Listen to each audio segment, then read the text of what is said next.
ನಾವು project management ಅಂತ ಅಂದ್ರೆ ಮ್ಯಾನೇಜ್ಮೆಂಟ್ ಅಲ್ಲಿ ಸೆಕೆಂಡ್ ಸ್ಟೇಜ್ ಇನಿಷಿಯೇಷನ್ ಆದ್ಮೇಲೆ ಪ್ರಾಜೆಕ್ಟ್ ಮ್ಯಾನೇಜ್ಮೆಂಟ್ ಅಲ್ಲಿ 5 ಸ್ಟೇಜಸ್ ಬರುತ್ತೆ ಅಂತ ಹೇಳಿ ನಾವು ಕೆಟಗರೈಸ್ ಮಾಡ್ಕೊಂಡಿದೀವಿ. ಕೆಟಗರೈಸ್ ಮಾಡ್ಕೊಂಡಿದ್ರೆ ಅದರಲ್ಲಿ ಫಸ್ಟ್ ಸ್ಟೇಜ್ ನಾವು ಮಾತಾಡಿದ್ವಿ, ಸೆಕೆಂಡ್ ಸ್ಟೇಜ್ ಬಗ್ಗೆ ಮಾತಾಡ್ತೀವಿ. ಅಂದ್ರೆ first stage initiation stage, second stage is planning. So before take up the construction ಅಂತಂದ್ರೆ ಕನ್ಸ್ಟ್ರಕ್ಷನ್ ಸ್ಟೇಜಸ್ ನ ಟೋಟಲ್ ಆಗಿ 3 ಪಾರ್ಟ್ಸ್ ಮಾಡ್ಕೊಂಡಿದ್ವಿ. Pre construction, construction, post construction. Close ಮಾಡ್ತಾರೆ. ಹಾಗಾಗಿ ಪ್ರೀ ಕನ್ಸ್ಟ್ರಕ್ಷನ್ ಸ್ಟೇಜ್ ಅಲ್ಲೇ ಇದೀವಿ. ಇನ್ನು ಕನ್ಸ್ಟ್ರಕ್ಷನ್ ಸ್ಟೇಜ್ ಹೋಗ್ಲೇ ಇಲ್ಲ ನಾವು. ಪ್ರೀ ಕನ್ಸ್ಟ್ರಕ್ಷನ್ ಸ್ಟೇಜ್ ಅಲ್ಲಿ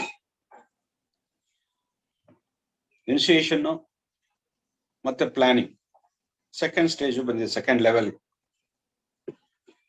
ಸೊ ಪ್ಲಾನಿಂಗ್ ಅಲ್ಲಿ ಏನೆಲ್ಲ ಮಾಡ್ಬೇಕು, ಪ್ಲಾನಿಂಗ್ ಏನೇನ್ ಮಾಡ್ಬೇಕು ಅಂತ ಹೇಳಿ ಮಾತಾಡಿದ್ವಿ. ಅದ್ರ ಆಬ್ಜೆಕ್ಟಿವ್ ಏನು, ಪ್ರಿನ್ಸಿಪಲ್ಸ್ ಏನು, ಅಡ್ವಾಂಟೇಜಸ್ ಏನು. ಸೊ ಏನೇ ಮಾಡಿದ್ರು ಕೂಡ ನಮಗೆ ಮುಖ್ಯವಾಗಿ ಬೇಕಿರುವಂತದ್ದು ಟೈಮ್ ಮ್ಯಾನೇಜ್ಮೆಂಟ್. ಒಂದು ಪ್ರಾಜೆಕ್ಟ್ ನ ವಿತ್ ಇನ್ ಟೈಮ್ ಕಂಪ್ಲೀಟ್ ಮಾಡ್ಬೇಕು. ಎಷ್ಟು ಅಮೌಂಟ್ ಅಸೈನ್ ಮಾಡಿದೀವಿ, ಎಸ್ಟಿಮೇಟೆಡ್ ವ್ಯಾಲ್ಯೂ ಏನಿದೆ ಅದ್ರೊಳಗಡೆ ಕೆಲಸ ಮಾಡ್ಬೇಕು. ಕ್ವಾಲಿಟಿ ಮೇಂಟೈನ್ ಮಾಡ್ಬೇಕು. ಮೆಟೀರಿಯಲ್ ನ ಪ್ರೊಕ್ಯೂರ್ಮೆಂಟ್ ಇನ್ ಟೈಮ್ ಇರ್ಬೇಕು, ಕೆಲಸ ಡಿಲೇ ಆಗ್ಬಾರ್ದು ಅನ್ನೋ ಕಾರಣಕ್ಕೆ. ಲೇಬರ್ ನ ನಾವು ಪ್ಲಾನ್ ಮಾಡ್ಕೋಬೇಕು, ಮಿಷನರೀಸ್ ನ ಪ್ಲಾನ್ ಮಾಡ್ಕೋಬೇಕು. ಇದೆ ನಮ್ಮ ಮ್ಯಾನೇಜ್ಮೆಂಟ್ ಅಷ್ಟೇ. ಪ್ಲಾನಿಂಗ್ ಅಲ್ಲಿ ಇರೋದು ಇಷ್ಟೇ, ಇನ್ನೇನಿಲ್ಲ. ಆ ಪ್ಲಾನಿಂಗ್ ಮಾಡಕ್ಕೆ ಶೆಡ್ಯೂಲಿಂಗ್ ಅನ್ನೋದನ್ನ ಬಳಸ್ತೀವಿ, ಶೆಡ್ಯೂಲಿಂಗ್ ಮಾಡ್ತೀವಿ. ಆ ಪ್ಲಾನ್ ಏನ್ ಮಾಡಿದೀವಿ ಅದನ್ನ ನಾವು ಗ್ರಾಫಿಕಲ್ ಫಾರ್ಮ್ ತರ್ತೀವಿ. ರೆಪ್ರೆಸೆಂಟ್ ಏನ್ ಮಾಡ್ಬೇಕಲ್ಲ, ಪ್ಲಾನಿಂಗ್ ಬರೀ ಬಾಯಲ್ಲಿ ಹೇಳಿದ್ರೆ ಆಗಿಲ್ವಲ್ಲ, ಅದನ್ನ ನಾವು ಗ್ರಾಫಿಕಲ್ ಫಾರ್ಮ್ ತರಬೇಕು. ಪ್ರೆಸೆಂಟೇಶನ್ ಡ್ರಾಯಿಂಗ್ ಅಥವಾ ನಾವು ಒಂದು ಸ್ಟ್ಯಾಟಿಸ್ಟಿಕಲ್ ಫಾರ್ಮ್ ತರಬೇಕು. ಆ ಸ್ಟ್ಯಾಟಿಸ್ಟಿಕಲ್ ಫಾರ್ಮ್ ಅಥವಾ ಗ್ರಾಫಿಕಲ್ ಫಾರ್ಮ್ ತರಕ್ಕೆ ಶೆಡ್ಯೂಲಿಂಗ್ ಅಂತ ಹೇಳ್ತೀವಿ. ಆ ಶೆಡ್ಯೂಲಿಂಗ್ ಅಲ್ಲಿ ಟೆಕ್ನಿಕ್ಸ್ ಇದೆ, ಅದ್ರ ಬಗ್ಗೆ ನಾವು ಮಾತಾಡ್ತಾ ಇದ್ವಿ. ಸೊ ಏನೆಲ್ಲ ಟೆಕ್ನಿಕ್ಸ್ ಇದೆ ಅಂತಂದ್ರೆ, ಸೊ ಕನ್ಸ್ಟ್ರಕ್ಷನ್ ಸ್ಟೇಜಸ್ ಬಗ್ಗೆ ನಾವು ಮಾತಾಡಿದ್ವಿ. ಸೊ 5 ಇಂಪಾರ್ಟೆಂಟ್ ಸ್ಟೇಜಸ್, ಅದರಲ್ಲಿ ನಾವು ಪ್ಲಾನಿಂಗ್ ಸ್ಟೇಜ್ ಅಲ್ಲಿ ಇದೀವಿ. ಪ್ಲಾನಿಂಗ್ ಏನಕ್ಕೆ ಅಂತ ಹೇಳಿ ಮಾತಾಡಿದ್ವಿ. ಇದರಲ್ಲಿ ರಿಸೋರ್ಸ್ ಪ್ಲಾನಿಂಗ್ ಇಸ್ ಇಂಪಾರ್ಟೆಂಟ್ ಅನ್ನೋದ್ರ ಬಗ್ಗೆ ನಮ್ಗೆ ಗೊತ್ತಿದೆ.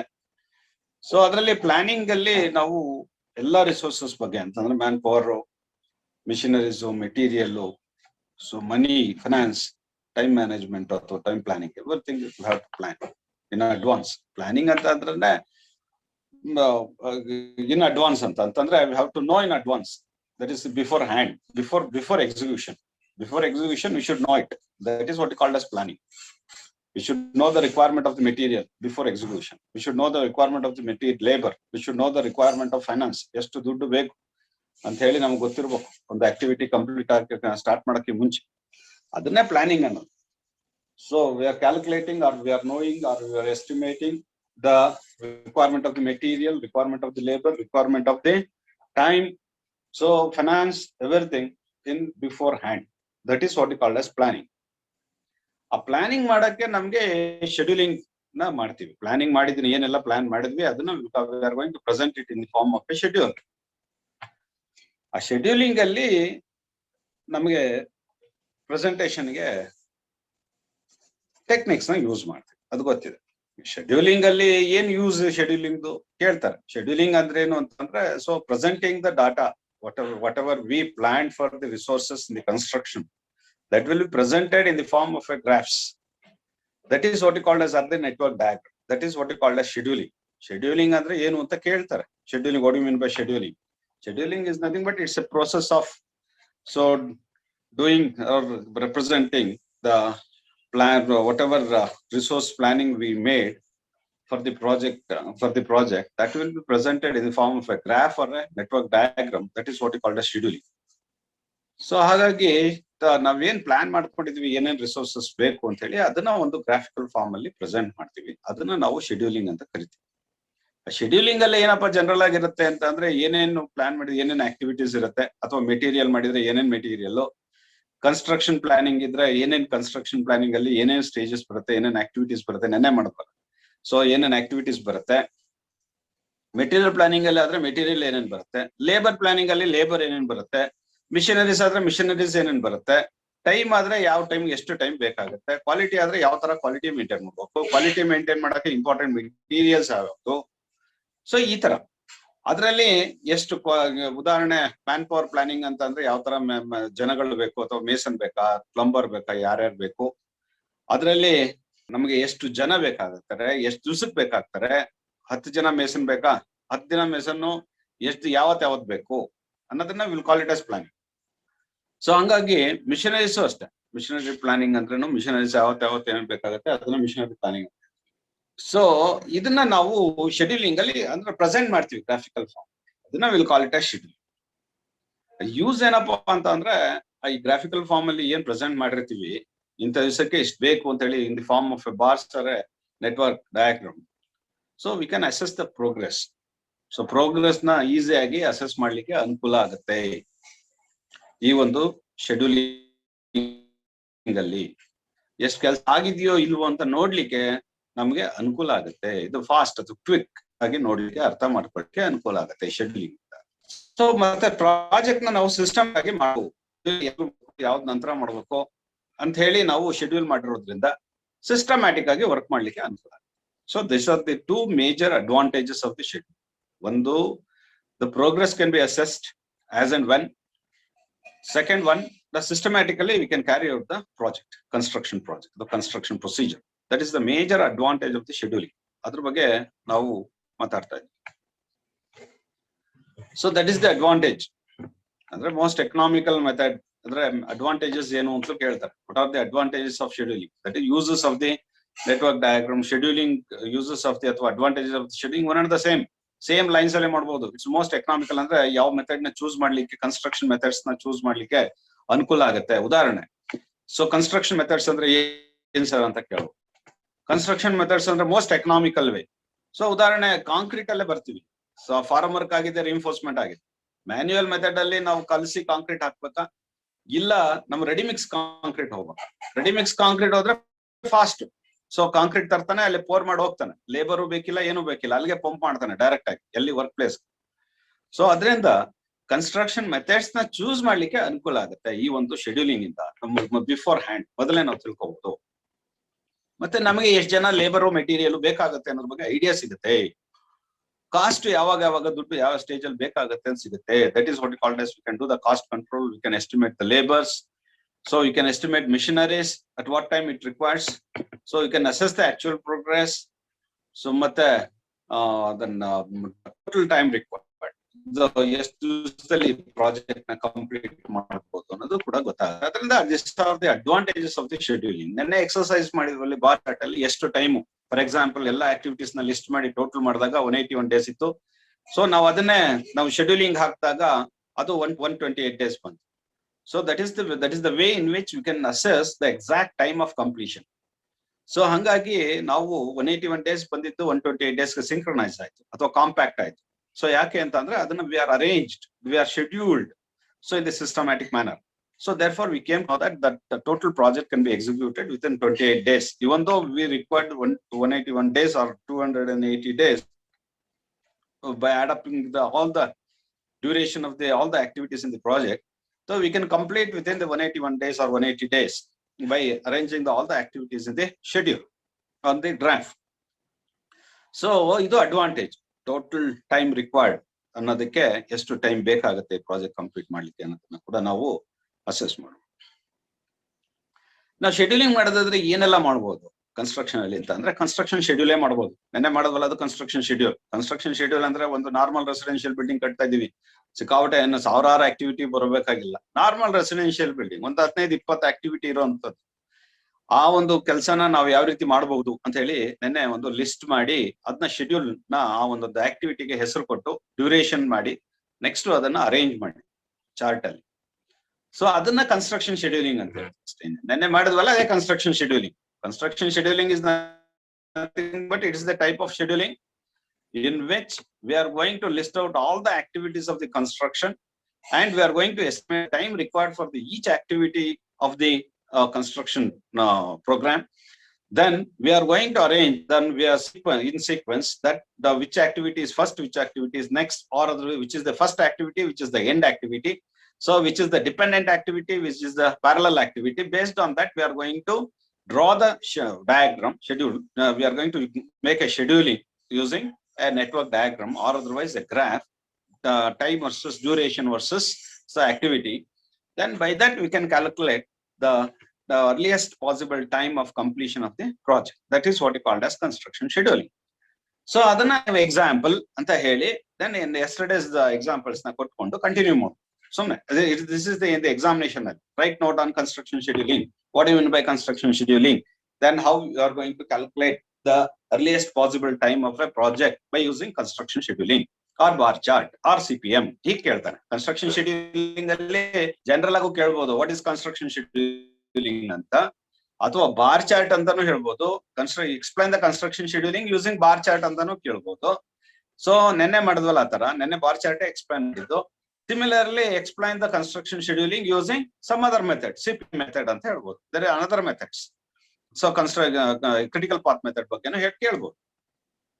ಅದೇ ರೀತಿ ನಾವು ಏನೇನ್ ಶೆಡ್ಯೂಲಿಂಗ್ ಮಾಡ್ಬೋದು ಒಂದು ಪ್ರಾಜೆಕ್ಟ್ ಅಲ್ಲಿ ಅಂದಾಗ ಕನ್ಸ್ಟ್ರಕ್ಷನ್ ಶೆಡ್ಯೂಲಿಂಗ್ ಮಾಡ್ಬೋದು, ಮೆಟೀರಿಯಲ್ ಶೆಡ್ಯೂಲಿಂಗ್ ಮಾಡ್ಬೋದು, ಲೇಬರ್ ಶೆಡ್ಯೂಲಿಂಗ್ ಮಾಡ್ಬೋದು, ಎಕ್ವಿಪ್ಮೆಂಟ್ ಶೆಡ್ಯೂಲಿಂಗ್ ಮಾಡ್ಬೋದು, ಎಕ್ಸ್ಪೆಂಡಿಚರ್ ಅಂದ್ರೆ ಫೈನಾನ್ಸ್ ಶೆಡ್ಯೂಲಿಂಗ್ ಮಾಡ್ಬೋದು, and also time estimation. Construction scheduling ಅಲ್ಲಿ ಟೈಮ್ ಎಸ್ಟಿಮೇಷನ್ ಮುಗ್ದೋಗಿರುತ್ತೆ. ಸೊ ಅದ್ರಂಗಾಗಿ ಸಪರೇಟ್ ಬೇಕಾಗಿಲ್ಲ ಶೆಡ್ಯೂಲಿಂಗ್. ದಟ್ ಕನ್ಸ್ಟ್ರಕ್ಷನ್ ಶೆಡ್ಯೂಲಿಂಗ್ ಅಲ್ಲಿ ನೆನ್ನೆ ಮಾಡಿದ್ವಲ್ಲ, ಅದ್ರಲ್ಲಿ ಈಚ್ ಆಕ್ಟಿವಿಟಿಗೆ ಒಂದೊಂದು ಡ್ಯೂರೇಷನ್, ಅದರದ್ದು ಏನು ಡ್ಯೂರೇಷನ್ ಕೊಟ್ಟಿರ್ತೀವಿ, ಹಂಗಾಗಿ ಅಲ್ಲೇ ಟೈಮ್ ಎಸ್ಟಿಮೇಷನ್ ಮುಗ್ದೋಗುತ್ತೆ. ಸೊ ಅದರಿಂದ this are all the activities, this all the scheduling you can carry out in the project. ಯಾವ್ದು construction scheduling, material scheduling, labour scheduling ನೋಡಿ, so labour scheduling, so equipment scheduling, expenditure scheduling, ಈ ತರ. So ನಿನ್ನೆ ಒಂದು example ತಗೊಂಡಿದ್ವಿ.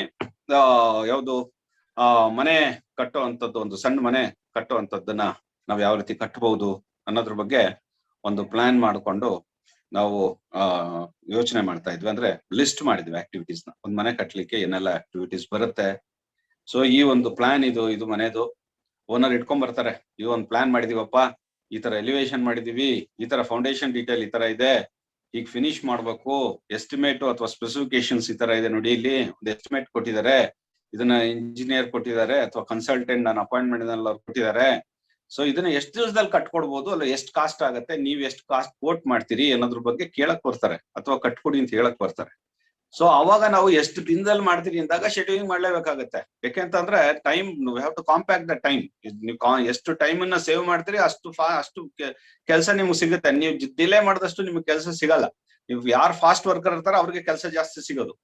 ಹಂಗಾಗಿ so ನಾವು construction, ಈ ಒಂದು ನಾರ್ಮಲ್ ರೆಸಿಡೆನ್ಶಿಯಲ್ ಬಿಲ್ಡಿಂಗ್ ನ ಏನೇನ್ ಸ್ಟೇಜಸ್ ಅಲ್ಲಿ ಕನ್ಸ್ಟ್ರಕ್ಟ್ ಮಾಡ್ಬೇಕು, ಯಾವ್ದು ಫಸ್ಟ್ ಯಾವ್ದು ಸೆಕೆಂಡ್, ಹೇಗ್ ಕನ್ಸ್ಟ್ರಕ್ಟ್ ಮಾಡ್ಬೇಕು ಅನ್ನೋದ್ರ ಬಗ್ಗೆ ನಾವು ಮಾತಾಡ್ತಾ ಇದ್ವಾಗ ಏನೆಲ್ಲ ಆಕ್ಟಿವಿಟೀಸ್ ಬರುತ್ತೆ ಈ ಒಂದು ಕನ್ಸ್ಟ್ರಕ್ಷನ್ಗೆ ನಾವು ಕಂಪ್ಲೀಟ್ ಮಾಡ್ಬೇಕಾದ್ರೆ, ಈ ಪ್ರಾಜೆಕ್ಟ್ ನ ಕಂಪ್ಲೀಟ್ ಮಾಡ್ಬೇಕಾದ್ರೆ ಏನೆಲ್ಲ ಆಕ್ಟಿವಿಟೀಸ್ ಬರುತ್ತೆ ಅನ್ನೋದ್ರ ಬಗ್ಗೆನೂ ಕೂಡ ನಾವು ಮಾತಾಡ್ತಾ ಇದ್ದಾಗ ಅದು ಕ್ಲಿಯರೆನ್ಸ್, ಸೈಟ್ ಕ್ಲಿಯರೆನ್ಸ್ ಇಂದ ಹಿಡಿದು so inauguration of the project ಅಲ್ಲಿ ತನಕ ಅಂತ ಅಂದ್ರೆ, ಸೊ ನೆಕ್ಸ್ಟ್ ಕಂಪ್ಲೀಷನ್, ಎಕ್ಸಿಕ್ಯೂಟ್ ಮಾಡಿ ಕಂಪ್ಲೀಟ್ ಆಗಿ ಇನಾಗ್ರೇಷನ್ ಆಗತ್ತಲ್ಲ, ಅಲ್ಲಿ ತನಕನು ಏನೆಲ್ಲ ಸ್ಟೇಜಸ್ ಬರುತ್ತೆ ಅನ್ನೋದ್ರ ಬಗ್ಗೆ ನಾವು ಮಾತಾಡ್ತಾ ಇದ್ದಾಗ ಆ ಆಕ್ಟಿವಿಟೀಸ್ ನ ನಾವು ಲಿಸ್ಟ್ ಮಾಡ್ಬೇಕಾದ್ರೆ, ಶೆಡ್ಯೂಲಿಂಗ್ ಮಾಡ್ಬೇಕಾದ್ರೆ ಮೆಥಡ್ಸ್ ನ ಬಳಸ್ತೀವಿ. ಅದರಲ್ಲಿ ಬಾರ್ ಚಾರ್ಟ್ ಒಂದು method, so critical path method another one, so program evaluation review technique is PERT is another method.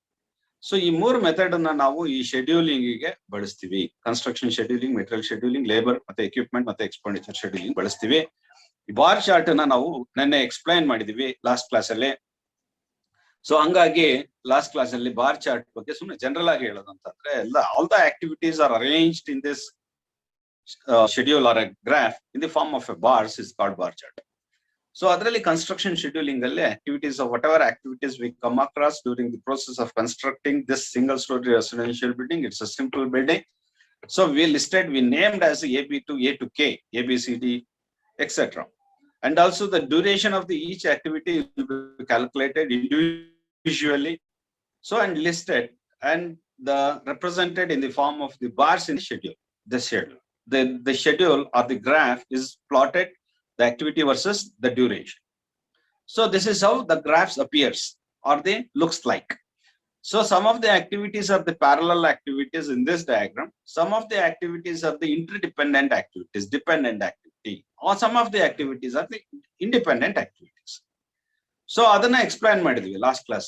So this, for example, B is an dependent activity. The B is dependent on A. Without completion of the activity A, we cannot calculate, we cannot commence, or we cannot start activity B.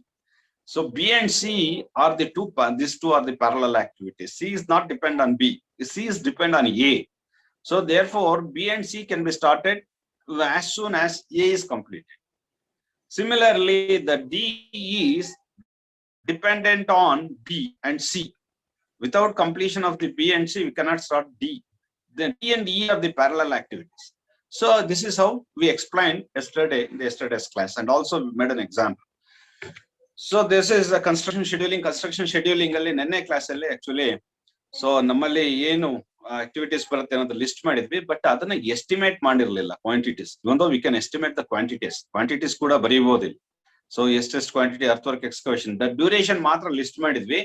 So we can go with the quantities also, R otherwise duration is also enough. ನೆನ್ನೆ ಏನ್ ಮಾಡಿದ್ವಿ ಅದು ಕೂಡ ಸಾಕಾಗುತ್ತೆ, ಅದನ್ನೇನು confusion ಬೇಡ. ಕೆಲವು book ಅಲ್ಲಿ ಕ್ವಾಂಟಿಟೀಸ್ ಮಾಡಿ ಕ್ವಾಂಟಿಟೀಸ್ ಕೊಟ್ಟಿರ್ತಾರೆ, ಕೆಲವು ಪುಸ್ತಕದಲ್ಲಿ ಇದನ್ನ ಕೊಟ್ಟಿದ್ರೆ ಯೂನಿಟ್ ಈ ತರ ಕೊಟ್ಟಿರ್ತಾರೆ. ಸೊ ಅದನ್ನ ಏನ್ ಬೇಡ, ನೆನ್ನೆ ಏನ್ ಮಾಡಿದ್ವಿ ಅದು ಸಾಕಾಗುತ್ತೆ. ಕನ್ಸ್ಟ್ರಕ್ಷನ್ ಶೆಡ್ಯೂಲಿಂಗ್ ಅಲ್ಲಿ ಅಷ್ಟು ಬರೆದ್ರೆ ಸಾಕಾಗುತ್ತೆ. ನೆನ್ನೆ ಎಕ್ಸಾಂಪಲ್ಸ್ ಅಸೈನ್ಮೆಂಟ್ ಕೊಟ್ಟಿರೋರು ಕೂಡ ಮಾಡ್ಲಿಲ್ಲ, ಅದ್ರಲ್ಲಿ ಡ್ಯೂರೇಷನ್ ಬಿಟ್ಬಿಟ್ಟಿದ್ದೀರಿ. ಡ್ಯೂರೇಷನ್ ನೀವು ಬರೀಲೇ ಇಲ್ಲ, ಬರೀ ಆಕ್ಟಿವಿಟಿ ಮತ್ತೆ ಆಕ್ಟಿವಿಟಿ ಇಂಡಿಕೇಶನ್ಸ್ ABCD ಅಂತ ಬರ್ದ್ಬಿಟ್ಟು ಸುಮ್ನೆ ಬಾರ್ ಚಾರ್ಟ್ ಬರೆದ್ರೆ, ಬಾರ್ ಚಾರ್ಟ್ ಲೆಂತ್ ಇದೆಯಲ್ಲ, ಎಲ್ಲ ಲೆಂತ್ ಗಳನ್ನ ನೀವು ಹೆಂಗ್ ಬರೆದ್ರಿ ಅನ್ನೋದೇ ನನ್ಗೆ ಅರ್ಥ ಆಗ್ಲಿಲ್ಲ. ಈ ಲೆಂತ್ ಗಳಿದೆಯಲ್ಲ, ಈ ಲೆಂತ್ ನ, ಈ bar length indicates the duration of the each activity. So without knowing the duration of the each activity, how can you draw the bar chart? No, it's not possible. Then it's fake. ಅಂತ ಅಂದ್ರೆ ತಪ್ಪು ಬರ್ದಿದ್ದು ಅಂತ ಆಗ.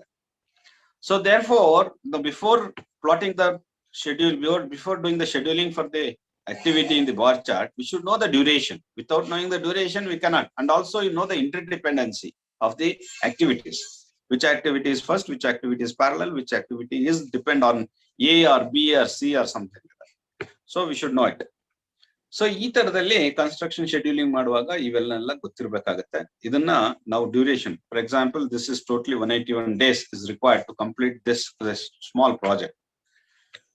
Similarly, whatever we estimated, we listed the activities of the project and named we abbreviated this activities in the form of alphabets A to R, and the duration of each activity is listed and estimated based on the experience we estimated, and also the total duration of the project as per the cumulative of all this activity will be 181 days. But these activities are listed or presented in the bar chart, the activity versus duration. The graph will be look like this. Itara kanisute. So based on this, then we have estimated the actual time of completion. So ಇಲ್ಲಿಂದ ಇಲ್ಲಿ ತನಕ ಎಷ್ಟು activity ಇದೆ plot ಮಾಡಿ, ಕೆಲವೆಲ್ಲ parallel ಇರ್ತವೆ, ನಾವು add ಮಾಡುವಾಗ ಇದನ್ನು ಸೇರಿಸಿ add ಮಾಡ್ಕೊಂಡ್ಬಿಟ್ಟಿರ್ತೀವಿ.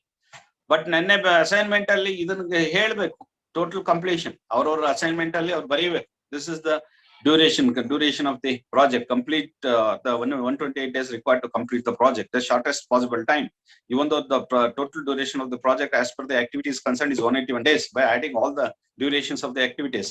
So even though by putting into the graph to the duration versus activity, we can know, we categorize the activities into some of the activities are parallel. So therefore the time taken to complete the project is 181 to 128 days. So hangagi 128 days alli ee project, even though it is 181 or 180 days, so it is 128 days is enough to complete the project. So therefore this chart is very helpful to, this is what you call as construction scheduling. By construction scheduling alli ಯಾವ activity ಯಾವಾಗ ಆಗುತ್ತೆ ಮತ್ತೆ ಎಷ್ಟು time ಬೇಕಾಗುತ್ತೆ ಅನ್ನೋದ್ರ ಬಗ್ಗೆ ನಾವು estimate ಮಾಡ್ಕೊಂಡ್ವಿ. ಹಾಗಾಗಿ ಇದು ತುಂಬಾ ಹೆಲ್ಪ್ಫುಲ್ ಆಗಿ ಇದ್ರ ಬಗ್ಗೆ ನಮಗೆ ಕನ್ಸ್ಟ್ರಕ್ಷನ್ ಶೆಡ್ಯೂಲಿಂಗ್ ಮಾಡಿದೀವಿ. ನೆನ್ನೆ ನಾವು ಮಾಡಿದ್ದು construction scheduling. By using construction scheduling ನಾವು ಎಕ್ಸಾಮ್ ಅಲ್ಲಿ ಕೇಳಿದ್ರೆ ಇದನ್ನೇ ಬರೀಬೇಕು. ನೀವು ಎಕ್ಸಾಂಪಲ್ ತಗೊಂಡು ಯಾವ್ದನ್ನಾರು ಬರೀ, ಯೋಗಾನಂದ ಮಾಡಿರೋದೇ ಬರೀಬೇಕು ಅಂತಿಲ್ಲ.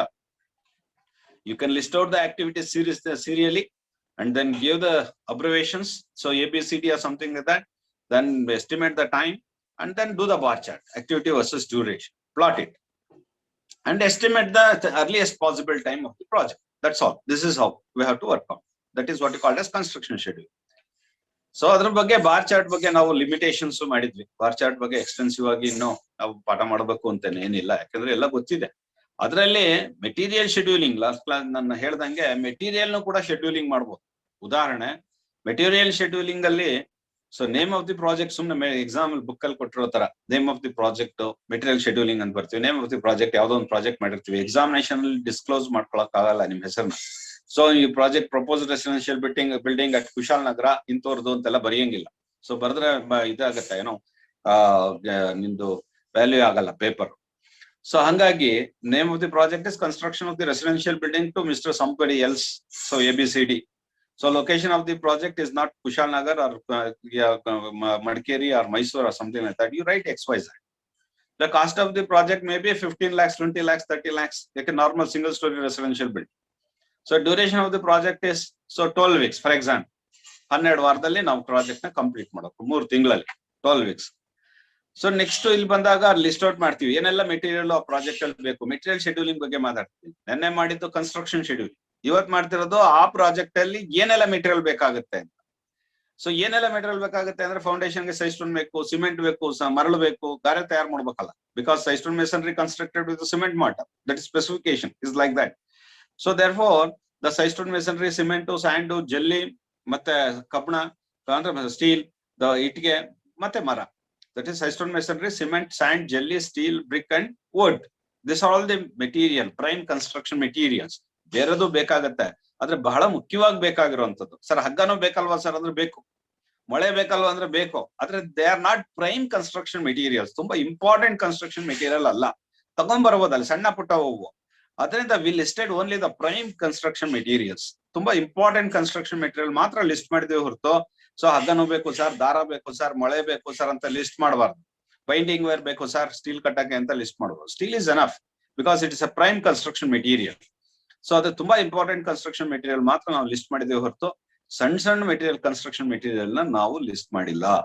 Therefore, the description of the material required for the handling the construction of the single story residential building is this. So side stone masonry, cement, sand, jelly, steel, brick, wood, these are all prime construction materials. And also we estimated the quantity. So quantity ಎಷ್ಟು ಬೇಕಾಗುತ್ತೆ ಅನ್ನೋದ್ರ ಬಗ್ಗೆ ನಾವು estimate ಮಾಡಿದ್ವಿ. So ಅದರಲ್ಲಿ 2000 numbers of the side stone masonry, 2000 bags of cement, so 180 bags of 180 cubic meters of sand, 180 cubic meters of sand, and 210 cubic meters of jelly. Steel is 15 tons, brick is 15,000 numbers, and wood is 5 cubic meters. These are all the quantities required to execute the project. So a project na complete ಮಾಡಬೇಕಂದ್ರೆ ಇಂತಿಷ್ಟು material ಬೇಕಾಗುತ್ತೆ. Rates ಬಿಡಿ, rate ಬೇಕಾಗಿಲ್ಲ ನಮ್ಗೆ. Rate ಆಮೇಲೆ cost analysis it is different. ಈಗ ಈ BRIC ಉದಾಹರಣೆ ಸೈಡ್ ಸ್ಟೋನ್ ಅಂತ ಅಂದ್ರೆ ಸೈಡ್ ಸ್ಟೋನ್ ಒಂದೇ ಸರಿ ಬೇಕಾಗಿತ್ತು 2000, ಇಲ್ಲ ಯಾವಾಗ ಬೇಕಪ್ಪ ನಿಮ್ಗೆ ಅಂತ ಹೇಳಿ ಅದನ್ನ ನಾವು ಪಟ್ಟಿ ಮಾಡುವಂಥದ್ದು. ಈ 3 ತಿಂಗಳಲ್ಲಿ ಎಕ್ಸಿಕ್ಯೂಟ್ ಆಗತ್ತೆ. ಈಗ ನಮ್ಗೆ ಯಾವ್ದೋ ಒಂದು ವರ್ಷ ತಗೊಳ್ಳೋದು ಬೇಡ, ಈ ವರ್ಷದ್ದೇ ತಗೋಣ. ಮೇ ತಿಂಗಳು, ಜೂನ್ ತಿಂಗಳು, ಜುಲೈ, ಅದ್ರಲ್ಲಿ 4 ವಾರ. ಒಂದ್ ತಿಂಗಳಲ್ಲಿ ಮೇ ತಿಂಗಳಲ್ಲಿ 4 ವಾರ, ಜೂನ್ ನಲ್ಲಿ 4 ವಾರ, ಜುಲೈಯಲ್ಲಿ 4 ವಾರ. ಇನ್ ಮೊದಲನೇ ವಾರದಲ್ಲಿ ಫೌಂಡೇಶನ್ ಹಾಕ್ಬೇಕಲ್ಲ, ಫೌಂಡೇಶನ್ಗೆ ಸೈಡ್ ಸ್ಟೋನ್ ಬೇಕಿರೋದು, ಮಿಕ್ಕಿದ ಕಡೆ ಎಲ್ಲೂ ಬೇಕಾಗಿಲ್ಲ. ಅದರಿಂದ ಮೊದಲನೇ ವಾರದಲ್ಲೇ ಸೈಡ್ ಸ್ಟೋನ್ ಮೇಸನ್ರಿ ಲಾಸ್ಟ್ ಅಲ್ಲಿ ಬರೀಬಾರ್ದು. You should know the idea. So ಯಾವಾಗ ಯಾವ ಮೆಟೀರಿಯಲ್ ಬೇಕು ಅಂತ ಗೊತ್ತಿರ್ಬೇಕು. ಉದಾಹರಣೆ ಬ್ರಿಕ್ ವರ್ಕ್ ನನಗೆ ಈ ಮೊದಲು basement side stone masonry construction ಆದ್ಮೇಲೆ ಬ್ರಿಕ್ ವರ್ಕ್ ಸ್ಟಾರ್ಟ್ ಆಗುತ್ತೆ, ಅದರಿಂದ ಬ್ರಿಕ್ ವರ್ಕ್ ಇಲ್ಲಿ ತಗೊಂಡಿದ್ವಿ ಉದಾಹರಣೆ. ಸೊ ಸ್ಟೀಲ್ ಫೌಂಡೇಶನ್ ಇಂದಾನೇ ಬೇಕು, ರೂಫ್ ಹಾಕೋ ತನಕ ಬೇಕು, ಆಮೇಲೆ ಫಿನಿಶಿಂಗ್ ಪ್ಲಾಸ್ಟ್ರಿಂಗ್ ಆಗುತ್ತೆ, ಅಲ್ಲಿ ಆಮೇಲೆ ಸ್ಟೀಲ್ ಬೇಕಾಗಿಲ್ಲ. ಲಾಸ್ಟ್ ದಿವಸ ಸ್ಟೀಲ್ ಏನ್ ಬೇಕಾಗಿಲ್ಲ ನಮ್ಗೆ, ಹಂಗ ಅರೇಂಜ್ ಮಾಡ್ಬೇಕು. ಸೊ ಮರಳು ಅಷ್ಟೇ, ನಮ್ಗೆ ಇದು ಸಿಮೆಂಟ್ ಕೊನೆ ತನಕನೂ ಬೇಕು, ಲಾಸ್ಟ್ 1 week ಅಲ್ಲಿ ಪೇಂಟಿಂಗ್ ಇರುತ್ತೆ, ಅದ್ ಬೇಕಾಗಲ್ಲ. ಸ್ಯಾಂಡು ಅಷ್ಟೇ, ಸಿಮೆಂಟ್ ಎಲ್ಲಿ ತನಕ ಬೇಕು, ಸ್ಯಾಂಡ್ ಬೇಕಾಗುತ್ತೆ. ಸೊ ಹೀಗೆ ಎಸ್ಟಿಮೇಟ್ ಮಾಡ್ಕೋಬೇಕು. ಸೊ ಇದನ್ನ ಆಡ್ ಅಪ್ ಮಾಡಿದ್ರೆ, for example side stone masonry ಅಂತ ಅಂದಾಗ 2000 ಇಟ್ಕೆ ಸೈಜ್ಗಳು ಬೇಕು, ಸೈಡ್ ಸ್ಟೋನ್ ಮೆಟೀರಿಯಲ್. ದೆನ್ ಅದನ್ನ 500 first week, 500 second week, 600 third weak, 400 so fourth week. ಅಲ್ಲಿ ಟೋಟಲ್ ಮಾಡಿದ್ರೆ 2000 ಸೈಡ್ ಸ್ಟೋನ್ ಬೇಕಾಗುತ್ತೆ. Similarly, the 2000 bags of cement is required. So 2000 will be split into individual weeks. The first week ಅಲ್ಲಿ, second week ಅಲ್ಲಿ, third week ಅಲ್ಲಿ ಯಾವಾಗ ಎಷ್ಟು ಬೇಕಾಗುತ್ತೆ ಅನ್ನೋದ್ರ ಬಗ್ಗೆ ನಾವು ಮಾಡಿದ್ವಿ. ಸೊ ಹಂಗೇನೆ ಸ್ಯಾಂಡ್ ಕೂಡ ಅದೇ. ಸೊ ಜೆಲ್ಲಿ, steel, so brick, same thing. This can be presented in the bar chart. Same ಏನ್ ಪಟ್ಟಿ ಮಾಡಿದ್ವಿ, ಶೆಡ್ಯೂಲಿಂಗ್ ಮಾಡಿದ್ವಿ, ಈ ತರ ಲೆಕ್ಕ ಮಾಡಿ ಟ್ಯಾಬ್ಲೆಟ್ ಮಾಡಿದ್ವಿ, ಇದನ್ನೂ ಬರೀಬೇಕು ಎಕ್ಸಾಮಿನೇಷನ್ ಅಲ್ಲಿ. And also we presented in the bar chart. See this. So what are the activities versus duration? So materials required will be brick. So what is this? Bricks anta andre idralli brick alli yavadu brick antane bandibitide, irle wood adu actually. So wood is 5 cubic meters. ಆಯ್ತಾ? The sandstone, cement, sand, jelly, steel, brick and wood. So ಇದನ್ನ ನಾವು ಎಷ್ಟೆಷ್ಟು quantity ಅಂತ estimate ಮಾಡಿದೀವಿ, ಅದ್ರದ್ದು ಯಾವಾಗ ಯಾವಾಗ ಬೇಕು ಅನ್ನೋದನ್ನ ನಾವು ಇಲ್ಲಿ ಬರ್ತಿದ್ವಿ. This all the bars. ಇದು ಇಲ್ಲಿ ಮೆಟೀರಿಯಲ್ ಬೇಕು ಇಲ್ಲಿ, ಬಟ್ ಎಷ್ಟೆಷ್ಟು ಬೇಕು quantity. So 15 cubic metre 15 tons steel ಬೇಕಂದ್ರೆ 5 ಟನ್ ಇಲ್ಲಿ 2 ಟನ್ ಈ ತರ ಸ್ಪ್ಲಿಟ್ ಮಾಡಿದೀವಿ. ಇದನ್ನ we are going to arrange in the form of a bars. So this ಅನ್ನ ಬಾರ್ ಚಾರ್ಟ್ ಅಲ್ಲೂ ಕೂಡ ಪ್ರೆಸೆಂಟ್ ಮಾಡ್ಬೋದು. Same thing. ಸೊ ಇದ್ರ ಬಗ್ಗೆ ಬರೀರಿ ಅಂತ ಹೇಳ್ತಾನೆ. ಏನಂತ?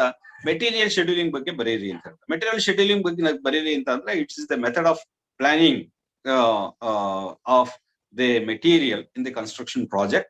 The scheduling is nothing but it's we are going to calculate all the materials required for the total completion of the project, the prime material for the prime material required for the construction of the project, and we listed as the tabulated below anta heli ee tableau column torisbeku, listed tabulated in the tableau column below. Then these are all the material listed and quantities worked out. So based on the estimation or BOQ, bill of quantities, then this the total duration of the project will be 3 weeks. So within the 12 weeks, the 3 months or the 12 weeks. So based on that, the requirement of the material on the week manner, so we presented in the tableau column, and also the whatever data we incurred in the tableau column will be presented in the bar chart ಅಂತ ಹೇಳಿ ಈ present ಮಾಡೋ chart. ಅವಾಗ material ಮುಗೀತು. Similarly the labour ಶೆಡ್ಯೂಲಿಂಗು ಅಷ್ಟೇ. ಎಷ್ಟು ಜನ labour ಬೇಕಾಗುತ್ತೆ? ಲೇಬರ್ ಯಾರ್ಯಾರು ಬಹಳ ಮುಖ್ಯವಾಗಿ, ಸರ್ ಗಾರೆ ಹೊರಕ್ಕೆ ಒಂದು ಜನ ಬೇಕು ಸರ್, ಒಂದು ಕೈಯಾಳು ಬೇಕು sir. No, prime important labours, mason ಇರ್ಬೋದು, ಬಾರ್ಬೆಂಡರ್ ಇರ್ಬೋದು, ಕಾರ್ಪೆಂಟರ್ ಇರ್ಬೋದು, ಸ್ಕಿಲ್ ಲೇಬರ್ಸ್ ಇರ್ಬೋದು, electrician, this plumber, some important labours ನ ಬರೀಬೇಕು. ಸಣ್ಣನಿಗೆ ಒಬ್ಬನಿಗೆ ಬಂದು ಕಸ ತೊಳೆಯ ಕರ್ಕೊಂಡ್ ಬರ್ತೀವಿ ಅಂದ್ರೆ ಅವನು ಬರೀಬೇಕು, ಲಿಸ್ಟ್ ಮಾಡ್ಬೇಕು ಅಂತಿಲ್ಲ. Prime important labours, major labours ನ ಕೆಟಗರೈಸ್ ಮಾಡ್ಕೊಂಡು ಆ ಲೇಬರ್ ನ ಲಿಸ್ಟ್ ಮಾಡ್ಬೇಕು. ಆ ಲೇಬರ್ ನ ರಿಕ್ವೈರ್ಮೆಂಟ್ ನ ಬರೀಬೇಕು. Total labours required for the construction from the starting to end. ಅದ್ರಲ್ಲಿ ನಾವು ಮಾಮೂಲಿ ಮಾತಾಡ್ದಂಗೆ 3 months 3 weeks ಡ್ಯೂರೇಷನ್. 4 weeks ಬೇಕಾದ್ರೆ ಏನ್ ಸರ್ 3 weeks ತಗೋಬೇಕನೋ? 4 weeks ತಗೊಳ್ಳಿ ಸರ್. ಏನ್ ವೀಕಲ್ಲೇ ಹೇಳ್ಬೇಕಾ? ಇಲ್ಲ. ಸೊ ನಂಬರ್ಸ್ ಅಲ್ಲಿ ಡೇಟ್ಸ್ ಅಲ್ಲಿ ಹೇಳಿ. ವೀಕ್ಸ್ ಅಲ್ಲಿ ಹೇಳಿದ್ರೆ ಟ್ಯಾಬಲ್ ಕಾಲಮ್ ಕಡಿಮೆ ಆಗುತ್ತೆ ಅಷ್ಟೇ. ವೀಕ್ಸ್ ಅಲ್ಲಿ ಹೇಳಿ. There for present it in week, it's better. ಈಗ ಇದೇ ಒಂದು ವೀಕ್ ಅನ್ನ 7 days ಅಂತ ಬರೆದ್ರೆ 7 ಕಾಲಮ್ ಹಾಕ್ಬೇಕು. ಅದ್ರ ಬದಲು ವೀಕ್ ಅಂತ ಹಾಕಿದ್ರೆ ಒಂದೇ ಕಾಲಮ್ ಅಲ್ಲಿ 7 ದಿವಸ ಮುಗ್ದೋಗುತ್ತೆ. ಅದರಿಂದ ಸೊ ಕಾಂಪ್ಯಾಕ್ಟ್ ಮಾಡ್ಕೋಬಹುದು ಟ್ಯಾಬ್ಲೋ ಕಾಲಮ್ ನ ವೀಕ್ಸ್ ಅಲ್ಲಿ ಪ್ರೆಸೆಂಟ್ ಮಾಡಿದ್ರೆ. ದೇರ್ ಫಾರ್ ದ ವೀಕ್ಸ್ ಅಲ್ಲಿ ಪ್ರೆಸೆಂಟ್ ಮಾಡೋದು ಬೆಟರ್. ಅದರಿಂದ ವೀಕ್ ಅಲ್ಲೇ ಬರ್ಕೊಳ್ಳಿ. First week, second week, 12 weeks. Sir 12ನೇ ವೀಕ್ ಎಲ್ಲ ಪ್ರಾಜೆಕ್ಟ್ ರನ್ ಆಗುತ್ತಾನೋ? So it depends. ಅದರಿಂದ 16 ವೀಕ್ ಬರೀರಿ. ಇನ್ನೊಂದು ತಿಂಗಳು ಮೇ ತಗೊಂಡು ಜೂನ್ ತಗೊಳ್ಳಿ, ಅದೇನ್ ತಪ್ಪಿಲ್ಲ. ನೀವು ತಗೋಬಾರ್ದು ಅಂತ ಏನಿಲ್ಲ. ದೇರ್ ಫಾರ್ ಮೇಸನ್ದು ಟೋಟಲ್ ರಿಕ್ವೈರ್ಮೆಂಟ್ ಇಲ್ಲಿ ಆಡ್ ಅಪ್ ಮಾಡ್ಲಿಲ್ಲ, ಟೋಟಲ್ ಬರೀಲಿಲ್ಲ. ಸೊ ಇದ್ರಲ್ಲಿ ಅದರಿಂದ ಟೋಟಲ್ ಬೇಕಾದ್ರೂ ಬರ್ಕೊಳ್ಳಿ, ಆಮೇಲೆ ಸ್ಪ್ಲಿಟ್ ಮಾಡ್ಕೊಳ್ಳಿ. ಅದೇ ತರ ಬಾರ್ಬೆಂಡರ್ ಇದನ್ನ ಬಾರ್ ಚಾರ್ಟ್ ಮಾಡಿ. ನಾನ್ ಮಾಡ್ಲಿಲ್ಲ ಅದನ್ನ. ಸೊ ಇದನ್ನ ಬಾರ್ ಚಾರ್ಟ್ ಮಾಡಿ. ಸೊ ಒಂದು ಪ್ರೆಸೆಂಟ್ ಮಾಡಿ ಆಯ್ತಾ. ಡ್ಯೂರೇಷನ್ ವರ್ಸಸ್ ಸೊ ಏನೋ ಮೇಸನ್ಸ್ ಡ್ಯೂರೇಷನ್ ವರ್ಸಸ್ ಆಕ್ಟಿವಿಟಿ ಅಂದ್ರೆ ಏನು? ಮೇಸನ್ಸ್ ಯಾವ್ದು ಏನು ಯಾರ್ಯಾರು ಎಷ್ಟು ನಂಬರ್ಸ್ ಬೇಕು ಅಂತ ಹೇಳಿ. ಸೊ ಅದರಲ್ಲಿ ಡ್ಯೂರೇಷನ್ ಅಲ್ಲಿ ವೀಕ್ಸ್ ಅಲ್ಲಿ ಬರುತ್ತೆ. ಸೊ ಮೇಸನ್ಸ್ ಅಲ್ಲಿ ನಂಬರ್ಸ್ ಯಾರ್ಯಾರು ಎಷ್ಟೆಷ್ಟು ಜನ ಬೇಕಾಗುತ್ತೆ. ಮೇಸನ್ಸ್, ಬಾರ್ಬೆಂಡ್ರು, ಕಾರ್ಪೆಂಟ್ರು ತರ ನಾವು ಮೆಟೀರಿಯಲ್ ಲಿಸ್ಟ್ ಮಾಡಿದ್ವಲ್ಲ ಅದೇ ಹಾಕ್ಬೇಕಾಗತ್ತೆ. ಸೊ ಅದೇ ತರ ಎಕ್ವಿಪ್ಮೆಂಟ್ ಕೂಡ ಮಾಡ್ಬೋದು. ಎಕ್ವಿಪ್ಮೆಂಟ್ ಅಲ್ಲೂ ಮೇಜರ್ ಎಕ್ವಿಪ್ಮೆಂಟ್ ಬೇಕು. ಸರ್ ನಮ್ಗೆ ಆಕ್ಸಾ ಬೇಡವಾ ಸರ್, ಮರ ಕುಯ್ಲಿಕ್ಕೆ ಗರಗ್ಸಬೇಕಲ್ಲ, ಅದನ್ನ ಬರ್ದೇ ಇಲ್ವಲ್ಲ ಕೇಳ್ಬಾರ್ದು. Because important material only we listed. So ಅದರಿಂದ ಬುಲ್ಡೋಸರ್ ಬೇಕಾ, ಟ್ರಕ್ಸ್ ಬೇಕಾ, ಕಾಂಕ್ರೀಟ್ ಮಿಕ್ಸರ್ ಬೇಕಾ, ಟ್ರ್ಯಾಕ್ಟರ್ ಬೇಕಾ, ಕ್ರೇನ್ ಬೇಕಾ, this are the important material. ಅದು ಬರ್ಲೇ ಇಲ್ಲ ಅಂದ್ರೆ ಕೆಲಸನೇ ಆಗಲ್ಲ. ಸೊ ಗರಗ್ಸ ಇಲ್ಲ ಅಂದ್ರೆ ಹೋಗಿ ತಂದ್ಬಿಡ್ಬೋದು ಸಡನ್ ಆಗಿ. ಅದ್ರಿಂದ ಏನ್ 5 minutes ಜಾಬ್ ಅದು it's available in the market. So ಇವೆಲ್ಲ ಸಿಗೋದಿಲ್ಲ. ಅದನ್ನ ಪ್ಲಾನ್ ಮಾಡ್ಕೋಬೇಕು ಫಸ್ಟೇ. ಯಾವ್ದು ಸಿಗಲ್ಲ ಅದನ್ನ ಪ್ಲಾನ್ ಮಾಡ್ಕೊಳ್ಳೋದು. ಅದರಿಂದ ಸ್ವಲ್ಪ ಇಂಪಾರ್ಟೆಂಟ್ ಮಿಷನರೀಸ್ ಮಾತ್ರ ಲಿಸ್ಟ್ ಮಾಡಿದೀವಿ. ಸರ್ ಎಲ್ಲಾನು ಮಾಡ್ಲೇ ಇಲ್ಲ, ತಪ್ಪಲ್ವಾ ಸರ್ ಅಂತ ಕೇಳಬಾರ್ದು. So because we listed only the important equipments required for the construction. Without this, so we cannot run the project at the particular event. So then therefore suppose if you are not planned for the equipments, then we have to wait for the equipments. So ಇವತ್ತು ನನಗೆ JCB ಬೇಕು ಅಂತ ಹೇಳಿ 8 days ಒಂದು ಮೊದಲೇ predict ಮಾಡಿರ್ಬೇಕು. ಅವ್ನಿಗೆ ಹೇಳಿರ್ಬೇಕು ನಾವು ಇವತ್ತು JCB ಬೇಕಪ್ಪ ಅಂತ. ಇವತ್ತು JCB ಬೇಕು ಅಂತ ಹೇಳಿ ಇವತ್ತು ಬೆಳಿಗ್ಗೆ ಫೋನ್ ಮಾಡಿದ್ರೆ ಅವ್ನು ಹೇಳ್ತಾನೆ ಈ JCB ಇಲ್ಲ ಸರ್ ಇನ್ನು 8 days ಸಿಗಲ್ಲ ಅಂತ. ಆಗ ನಾವು 8 days ವೇಟ್ ಮಾಡ್ಬೇಕಾಗುತ್ತೆ, ಪ್ರಾಜೆಕ್ಟ್ ನ ನಿಲ್ಲಿಸ್ಕೋಬೇಕಾಗುತ್ತೆ. Therefore we have to make the equipment schedule. So similarly the duration of the project will be 3 weeks as per the this diagram of the schedule is concerned. So based on that, the each equipment is required on what days and what week, how many days, how many weeks, the two, how many bulldozers are required, 2 bulldozers, 3 bulldozers, 2 bulldozers in this week. So or otherwise in hours, 2 hours, 3 hours, 2 hours, like that, hourly basis or numbers, whatever it is. Bareri pagdalli bulldozer to the number of hours required for the project is 15 hours ಮಾಡಿದ್ರೆ total 15 ಆಯ್ತಾ ನೋಡ್ಕೊಳ್ಳಿ. ಇಲ್ಲ total bulldozers 15 bulldozer ಬೇಕು, 15 ವಾರದ ಒಂದೊಂದು ವಾರ complete ಬೇಕಿದ್ರೆ ಒಂದು 2 bulldozers in a week. So similarly you will make a assignment, column ಅದ್ರ ಪಕ್ಕದಲ್ಲೇ ಬರೀರಿ ಎಷ್ಟು ಗಂಟೆ ಬೇಕು ಅಥವಾ ಎಷ್ಟು ಅವರ್ ಬೇಕು, ಎಷ್ಟು ದಿನ ಬೇಕು ಅನ್ನೋದನ್ನು ಕೂಡ ಇಲ್ಲಿ ಬರ್ಕೋಬಹುದು. So it's machineries are hired on the basis of the hourly basis. So ನಮ್ಮಲ್ಲಿ ಯಾವ ದಿನದ ಲೆಕ್ಕದಲ್ಲಿ ಯಾರು ಬಾಡಿಗೆ ಕೊಡಲ್ಲ, JCB ಅದಲ್ಲ, ಗಂಟೆ ಲೆಕ್ಕದಲ್ಲೇ ಬಾಡಿಗೆ ಕೊಡೋದು. ಹಂಗಾಗಿ ಆ ಗಂಟೆ ಲೆಕ್ಕದಲ್ಲೇ ಬರೀರಿ ಅವರ್ಲಿ ಬೇಸಿಸ್. ಸೊ ಅದು ಬೆಟ್ರು. ಸೊ ಹಂಗಾಗಿ ಇದನ್ನ ಎಕ್ಸ್ಪೆಂಡಿಚರ್ ಸ್ಟೇಟ್ಮೆಂಟ್ ಕೂಡ ಮಾಡಬಹುದು. ಎಕ್ಸ್ಪೆಂಡಿಚರ್ ಅಂದ್ರೆ ಫೈನಾನ್ಷಿಯಲ್ ಪ್ರೋಗ್ರಾಮಿಂಗ್, ನಮ್ಗೆ ಯಾವತ್ತು ಎಷ್ಟು ಹಣ ಬೇಕು, ವೀಕ್ಲಿನ ಮಂತ್ಲಿನ ಎಷ್ಟು ಎಕ್ಸ್ಪೆಂಡಿಚರ್ ಆಗುತ್ತೆ ಅನ್ನೋದು ಕೂಡ ಅಸೆಸ್ ಮಾಡಬಹುದು. ಆ ಎಕ್ಸ್ಪೆಂಡಿಚರ್ ಶೆಡ್ಯೂಲಿಂಗ್ ಕೂಡ ಮಾಡಬಹುದು. So this completes the scheduling aspects. Scheduling ಅಲ್ಲಿ ನಾವು ಯಾವ್ದು ಕನ್ಸ್ಟ್ರಕ್ಷನ್ ಪ್ಲಾನಿಂಗ್ ಅಲ್ಲಿ ಶೆಡ್ಯೂಲಿಂಗ್ ಮಾಡ್ಬೇಕು. ಕನ್ಸ್ಟ್ರಕ್ಷನ್ ಶೆಡ್ಯೂಲಿಂಗ್ ನಾವು ಆಗ್ಲೇ ಲಾಸ್ಟ್ ಕ್ಲಾಸ್ ಅಲ್ಲಿ ನಾವು ಮಾತಾಡ್ದಂಗೆ, ಲಾಸ್ಟ್ ಸ್ಲೈಡ್ ಅಲ್ಲಿ ನಾವು ಮಾತಾಡ್ದಂಗೆ, ಶೆಡ್ಯೂಲಿಂಗ್ ಅಲ್ಲಿ ಯಾವ್ದಪ್ಪ ಶೆಡ್ಯೂಲಿಂಗು, ಟೈಪ್ಸ್ ಆಫ್ ಶೆಡ್ಯೂಲಿಂಗ್ ಅಲ್ಲಿ construction scheduling, material scheduling, labour scheduling, equipment scheduling, expenditure scheduling, ಇವೆಲ್ಲವೂ ಕೂಡ ನಾವು ಮಾತಾಡಾಗಿದೆ ಹೇಳಾಗಿ. Construction scheduling, material scheduling explain ಮಾಡಿದೀನಿ. Labour schedule, labour, equipment and expenditure scheduling ನ ನೀವು ಪ್ಲಾನ್ ಮಾಡಬೇಕು. This is the assignment for you. So you have to complete this. So material scheduling ಕೂಡ ಬರೀಬೇಕು. So all the scheduling every one should do the one assignment on construction scheduling, material scheduling, labour on your own. So ಇದೇ ಪುಸ್ತಕದಲ್ಲಿ ಏನ್ ಸಿಗಲ್ಲ ಅದು. So based on your imagination you write for the single storey construction of the single storey residential building. All 5 schedulings you have to make an assignment and submit. So submit through the WhatsApp itself. So you write your register number and names on the top of the assignment sheet and then submit. Okay, it is better to store and give a marks. Okay, I will put a marks on your attendance sheet. That is better. Okay, so make it convenient. So otherwise then so suppose if you are not write the name and register number, it's very inconvenient to assign the marks. So therefore otherwise suppose the sheet will not contain the name and we will reject it. So same thing, then we'll go for bar chart ಬಗ್ಗೆ extensive ಆಗಿ ನಮಗೆ ಗೊತ್ತಾಯ್ತು. Bar chart ಬಗ್ಗೆ ನಾವು ಹೆಚ್ಚು ಇನ್ನು ಮಾತಾಡೋ ಅವಶ್ಯಕತೆ ಇಲ್ಲ, ಯಾಕಂದ್ರೆ ಬಾರ್ ಚಾರ್ಟ್ ಅಲ್ಲಿ ತುಂಬಾ ಎಕ್ಸ್ಪೀರಿಯನ್ಸ್ ನಿಮ್ಗಿದೆ ಅಂತ ಅನ್ಕೊಂತೀನಿ ನಾವು ಮಾತಾಡೋ ಪ್ರಕಾರ. Next stage, next level, will go for the another method of presenting the data or the planning. We are using the critical path method for the planning, that is scheduling or planning of the resources. So idralli resources antandre these are all the resources. Adna planning na critical path method, CPM ಅಂತ ಹೇಳ್ತೀವಿ. ಆ CPM ನ ಹೆಂಗ್ ಬಳಸ್ತೀವಿ ನಾವು ಈ critical path method ಅಲ್ಲಿ ಅನ್ನೋದ್ರ ಬಗ್ಗೆ ನೋಡೋಣ. ಈ critical path method ಅಲ್ಲಿ ನಾವು ಹೇಗ್ ಬಳಸ್ತೀವಪ್ಪ ಈ CPM ನ ಅಂತಂದ್ರೆ, so critical path method is an important method. Then compared to what is this bar chart, this is an advanced method. Compared to an bar chart, this is an improved method over the bar chart.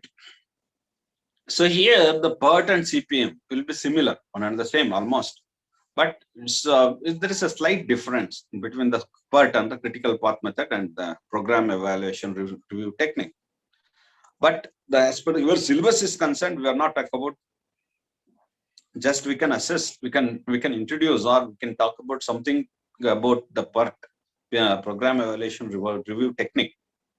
But so in the examination or for your syllabus is concerned, though it is no need to study regarding the in detail the PERT, but CPM have to go with the CPM. CPM is very important for it. So critical path method is very important. So idralli critical path method alli CPM stands for critical path method. Examination alli eno critical path method anta full form kodala. So write note on CPM antane, write note on CPM. CPM andre critical path, nimage gottirbeku. Sir CPM andre gotte aglilla nanage anta helbaru. CPM is nothing but it's an abbreviation, critical path method. Critical path method ಏನಕ್ಕೆ use ಮಾಡ್ತಾರೆ ಅಂತ ಕೇಳಿದ್ರೆ so ಗೊತ್ತಿಲ್ಲ sir ಅಂತ ಹೇಳ್ಬಾರ್ದು. So it is used for scheduling. So we have to make for the we are using it for the planning of resources. So resource planning use ಮಾಡ್ತೀವಿ ಅಂತ ಹೇಳ್ಬೇಕು. ಸೊ ಕ್ರಿಟಿಕಲ್ ಪಾತ್ ಮೆಥಡ್ ಏನಕ್ಕೆ use ಮಾಡ್ತೀವಿ ಅಂತಂದ್ರೆ ಅಯ್ಯೋ ಅದೊಂದು method sir ಏನೋ ಗೊತ್ತಿಲ್ಲ ಸರ್ ಅಂತೆಲ್ಲ ಹೇಳ್ಬಾರ್ದು.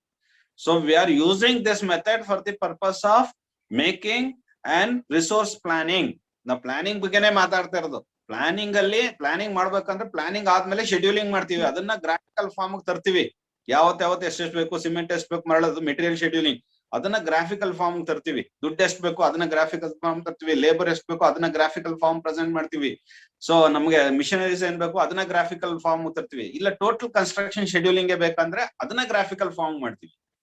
So critical path method is nothing but it is the method which is used to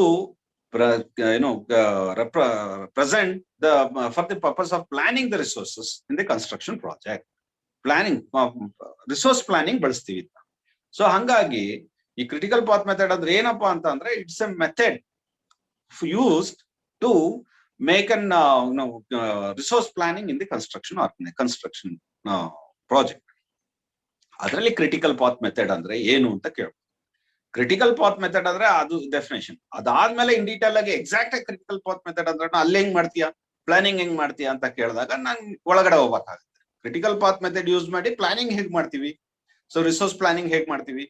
ನಾವ್ ಆಗ್ಲೇ ಕನ್ಸ್ಟ್ರಕ್ಷನ್ ಪ್ಲಾನಿಂಗ್ ಮಾಡಿದ್ವಿ, ಕನ್ಸ್ಟ್ರಕ್ಷನ್ ಶೆಡ್ಯೂಲಿಂಗ್ ಮಾಡಿದ್ವಿ, ಮೆಟೀರಿಯಲ್ ಶೆಡ್ಯೂಲಿಂಗ್ ಮಾಡಿದ್ವಿ, ಲೇಬರ್ ಶೆಡ್ಯೂಲಿಂಗ್ ಮಾಡಿದ್ವಿ, ಎಕ್ವಿಪ್ಮೆಂಟ್ ಶೆಡ್ಯೂಲಿಂಗ್ ಮಾಡಿದ್ವಿ, ಫೈನಾನ್ಸ್ ಶೆಡ್ಯೂಲಿಂಗ್ ಮಾಡಿದ್ವಿ. ಅದನ್ನೇ ಇಲ್ಲಿ ಮಾಡ್ಬೋದು ಕ್ರಿಟಿಕಲ್ ಪಾತ್ ಮೆಥಡ್ ಅಲ್ಲಿ.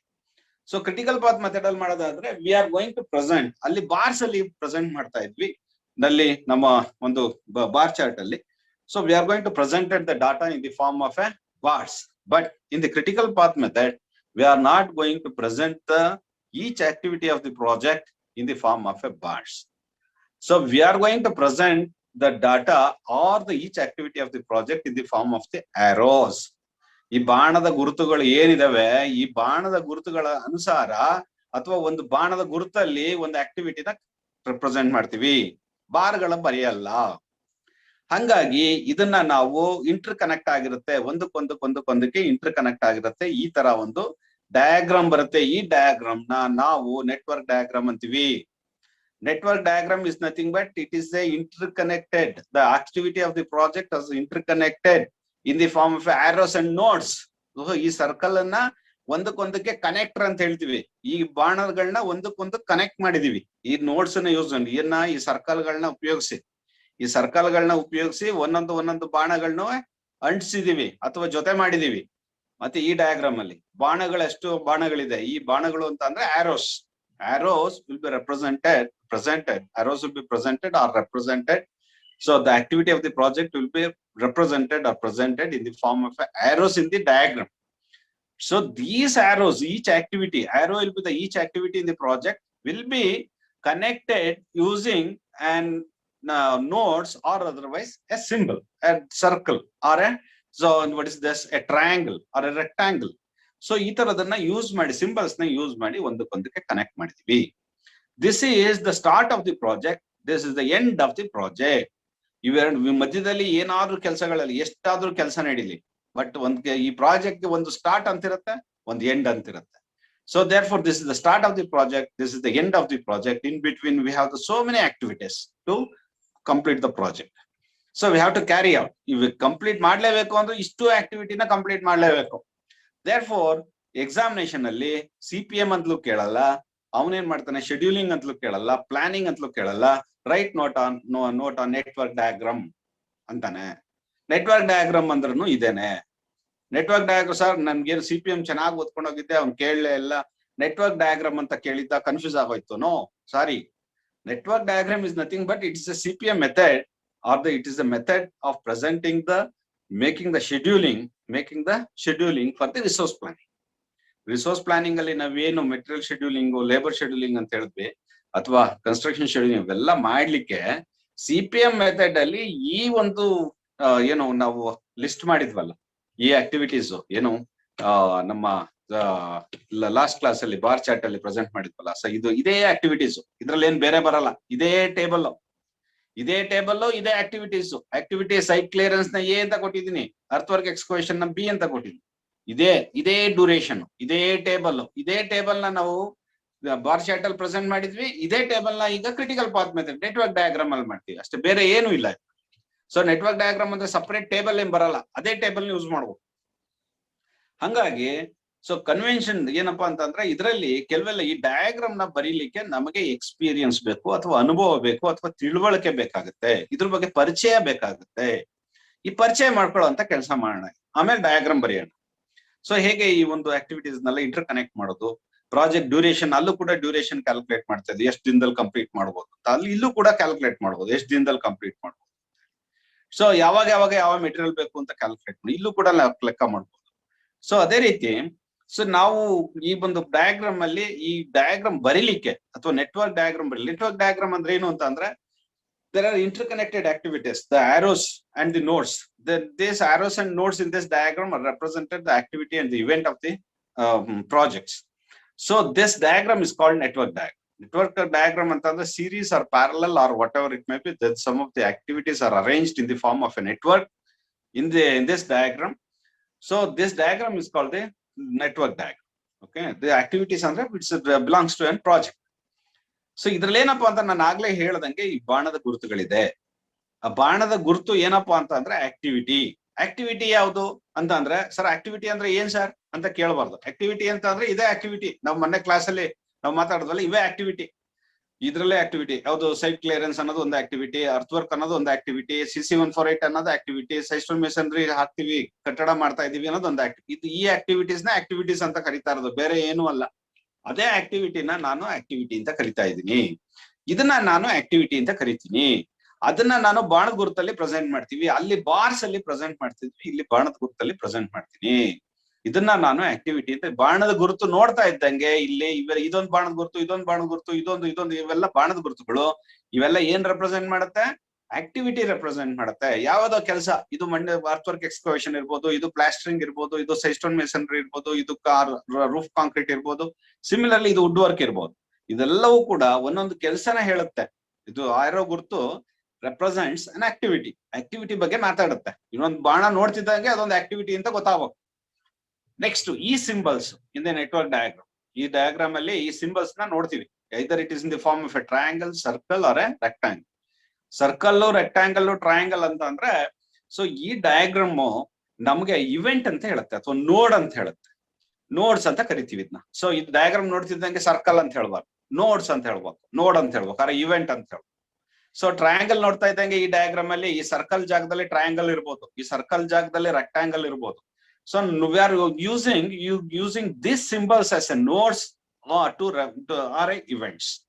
ಸೊ ಇವೆಂಟ್ಸ್ ಅಂತಾನು ಕರಿತೀವಿ, ನೋಡ್ಸ್ ಅಂತಾನು ಕರಿತೀವಿ. ಯಾಕೆ ಯೂಸ್ ಮಾಡ್ತೀವಿ ಅಂತಂದ್ರೆ, ಒಂದೊಂದು ಆಕ್ಟಿವಿಟಿ, ಇದೊಂದು ಆಕ್ಟಿವಿಟಿ, ಇದೊಂದು ಆಕ್ಟಿವಿಟಿ, ಬೇರೆ ಬೇರೆ activity. Therefore we are going to connect these two activity. For the purpose of connecting these two activity we are using nodes. Nodes ಅನ್ನ ಯೂಸ್ ಮಾಡಿ ಕನೆಕ್ಟ್ ಮಾಡ್ತೀವಿ, ಒಂದು ಆಕ್ಟಿವಿಟಿಯಿಂದ ಇನ್ನೊಂದು ಆಕ್ಟಿವಿಟಿಗೆ ಕನೆಕ್ಟ್ ಮಾಡ್ತೀವಿ. Therefore these arrows are called in the diagram, this is network diagram, all the arrows will be called as activity. All the nodes, all the circles or symbols, these symbols, rectangle or triangles are called an events. So therefore event andre enu, arrow andre enu anta gottayitu. Activity andre enu ಮತ್ತೆ event andre idu network ನೋಡ್ತಿದ್ದಂಗೆನೆ ಇದೊಂದು activity, ಇದೊಂದು ನೋಡ್, ಇದೊಂದು activity ನೋಡ್, activity ನೋಡ್, ಇದು ಅಷ್ಟು ಗೊತ್ತಿರಬೇಕು. ಸೊ therefore ಒಂದು activity ಅಂತ ತಗೊಂಡ್ರೆ ಎರಡು ನೋಡ್ ಇರುತ್ತೆ ಅದಕ್ಕೆ ಒಂದು ಆಕ್ಟಿವಿಟಿಗೆ. ಸೊ ಎರಡು ನೋಡು ಪ್ಲಸ್ ದಿಸ್ ಒಂದು ಆರೋ, ದಿಸ್ ಇಸ್ ಒನ್ ಆಕ್ಟಿವಿಟಿ. ಈ ಆರೋನ ಆಕ್ಟಿವಿಟಿ ಅಂತ ಹೇಳ್ತೀವಿ. ಇದಕ್ಕೆ ಮತ್ತೆ ಹೆಡ್ ಮತ್ತೆ ಟೈಲ್ ಎರಡು ಇರುತ್ತೆ. ಇದು the head of the activity, sorry ಇದು ಟರ್ಮಿನಲ್ ಆ ಕಡೆ ಈ ಕಡೆ ಆಗಿದೆ. The terminal, this is end of the activity. ಇದು ಬಾಲ ಇರುತ್ತೆ, ಇದಕ್ಕೆ ತಲೆ ಇರುತ್ತೆ. Head of the activity and the tail of the activity, ಇದೆರಡು ಇರುತ್ತೆ. ಇದು ರಿವರ್ಸ್ ಆಗಿದೆ. ಇದು ಟರ್ಮಿನಲ್ ಅಂತ ಅಂದ್ರೆ the end of the activity, and then start this, sorry, the head of the activity and the start of the activity, this is end of the activity. ಮತ್ತೆ ಈ notes ಇದೆಯಲ್ಲ, ಈ ಒಂದು ಸರ್ಕಲ್ ಏನಿದೆ ಇದನ್ನ ನೋಡ್ಸ್ ಅಂತೀವಿ. this activity is connected with the, so at the end, at the beginning, or at the head, at the tail, we are going to connect these two nodes. The all activities are having two nodes, so at the end and the beginning. So activity, the nodes shape may be either triangle, rectangle or a circle. So each activity having two nodes interconnected with the two nodes, and also will give the number. So for the each node, one node ge one number kotirtivi. Ee number ge, for example, you see this node number is 10, this node number is 50, node number is 30, node number is 60, this node number is 40. Similarly, this node number is 1 and node number is 2. This activity will be presented, suppose 1-2 anta andre activity 1 ಅಥವಾ activity 2, whatever it is, this is one activity ಅಂತ ಗೊತ್ತಾಗುತ್ತೆ. ಈ ಆಕ್ಟಿವಿಟಿನ ನಾವಲ್ಲಿ A ಅಂತಾನೂ ಕರಿಬಹುದು, ಅಥವಾ for example activity this activity will be called as A, ದಿಸ್ ಆಕ್ಟಿವಿಟಿನ ಎ ಅಂತಾನೂ ಕರಿಬಹುದು, ಅಥವಾ 1-2 ಅಂತಾನೂ ಕರಿಬಹುದು. ಅದನ್ನ ಆಕ್ಟಿವಿಟಿ ನಂಬರಿಂಗ್ ಅಂತಾರೆ. ಆಕ್ಟಿವಿಟಿನ ನಂಬರ್ ಮಾಡಬೇಕು ಡಯಾಗ್ರಾಮ್ ಅಲ್ಲಿ. ಆಕ್ಟಿವಿಟಿ ನಂಬರ್, ಇದನ್ನ ಆಕ್ಟಿವಿಟಿಗೆ ಈ ಆಕ್ಟಿವಿಟಿಗೆ ನಂಬರ್ ಕೊಡಪ್ಪ ಅಂತಂದ್ರೆ 1-2 ಅಂತ ಕೊಡ್ಬೇಕು.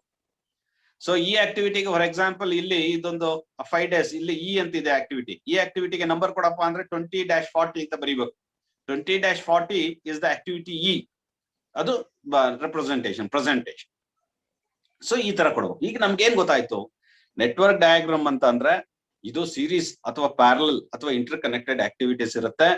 ಇದನ್ನ ಡಯಾಗ್ರಾಮ್ ರೂಪದಲ್ಲಿ ಬರ್ದಿರ್ತೀವಿ.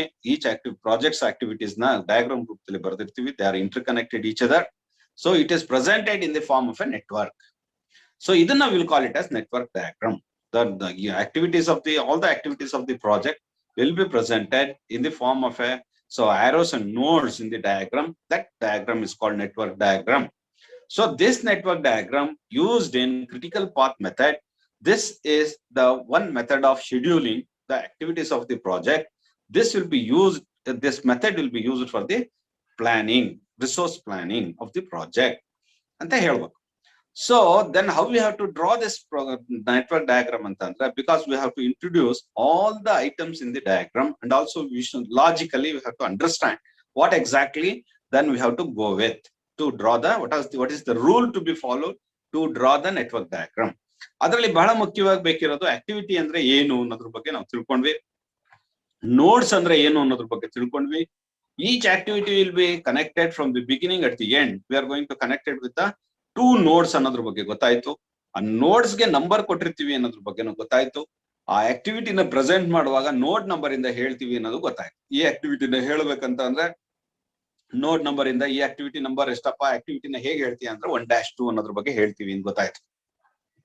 So similarly, by seeing this network diagram, all the arrows will be represented as activities. All the nodes or the circles or a triangle or a rectangles, the whatever shapes we used in the network diagram, this is called an event. We are going to give the number for the each node. That is what is called as event number. Event numbers anta helti. So that is what is called as event numbers. So illi if this is some other activity, one activity is called dummy activity. This dummy activity, Shreyas, this dummy activity, it is an imaginary. So now ಈ activity, ಈ diagram ನಾವು ಪರಿಚಯ ಮಾಡ್ಕೊಂಡಿದೀವಿ. ಈ diagram ಅಲ್ಲಿ ನಾವು arrows and nodes ಮತ್ತೆ connectivity, each activity having 2 nodes, and 2 nodes will be presented, will be indicated or they named with the numbers. That numbers are called event numbers, and activity will be presented or read as, this activity will be read as 1-2 because with the event number. So similarly, in this diagram, the activity and events are presented. So all the arrows in this diagram and the network diagram will be represented as activities. So all these circles are symbols, triangles or rectangle is called events. All the events, all the nodes, these nodes or events will be marked with the numbers. That numbers are called event numbers. All the activity in the network diagram will be represented in the form of event numbers. Okay, this is how we are going to read the diagram. So we come across another activity is called the dummy activity. So for example, whatever it is, this is one activity. For this activity, for example, this is the earthwork excavation, activity A in this diagram. So it requires 25 days of completion. So it requires resources. So ಏನ್ resources ಬೇಕು ನಮಗೆ earthwork ಮಾಡಕ್ಕೆ? Material ಬೇಕಾ? ಬೇಡ. ಏನ್ ಬೇಕು? Equipment ಗಳು ಬೇಕು. JCB ಬೇಕು. ಮೆಟೀರಿಯಲ್ ಏನಾದ್ರು ಬೇಕಾ? ಜಲ್ಲಿ ಬೇಕಾ? ಮರಳು ಬೇಕಾ? ಬೇಕಾಗಿಲ್ಲ. ಅಂದ್ರೆ materials are not required for this. We required an equipment or labor for the purpose of earthwork excavation. Further, I'm talking about this activity A is as earthwork excavation.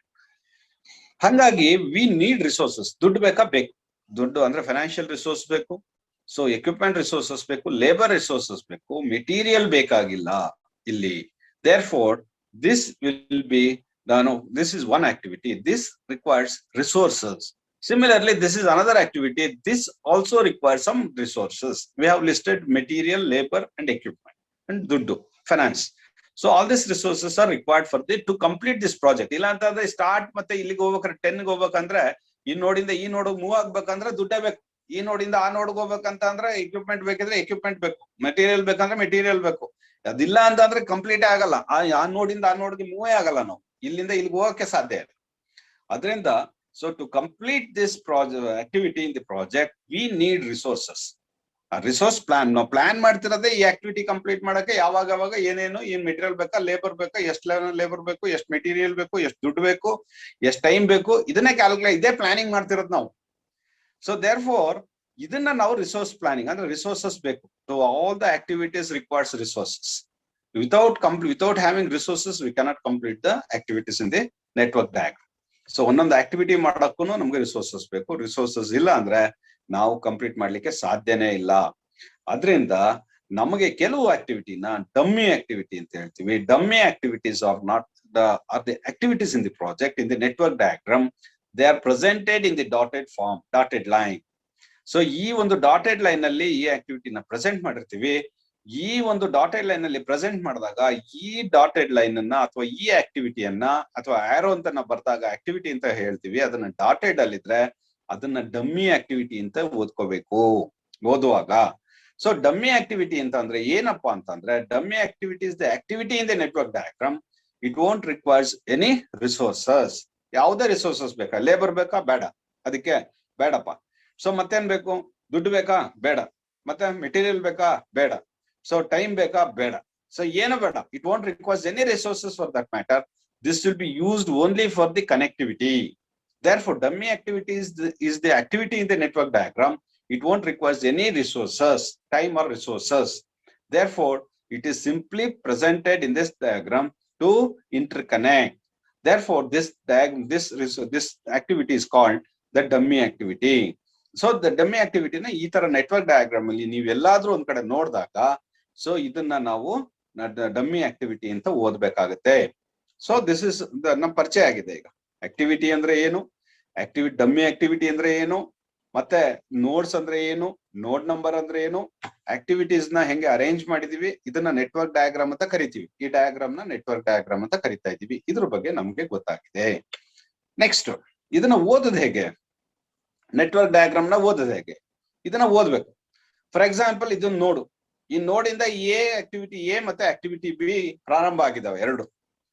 ಎರಡು ಒಂದೇ ಟೈಮ್ ನಲ್ಲಿ ಪ್ರಾರಂಭ ಆಗಿದಾವೆ, ಬೇರೆ ಬೇರೆ ಟೈಮ್ ಅಲ್ಲ. The A and B R the two activities in the project. They started at the same time. So the end of the activity will B different, may be different.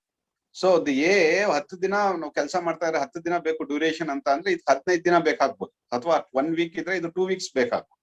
So therefore the duration of the activity will be different, but they started at the same time.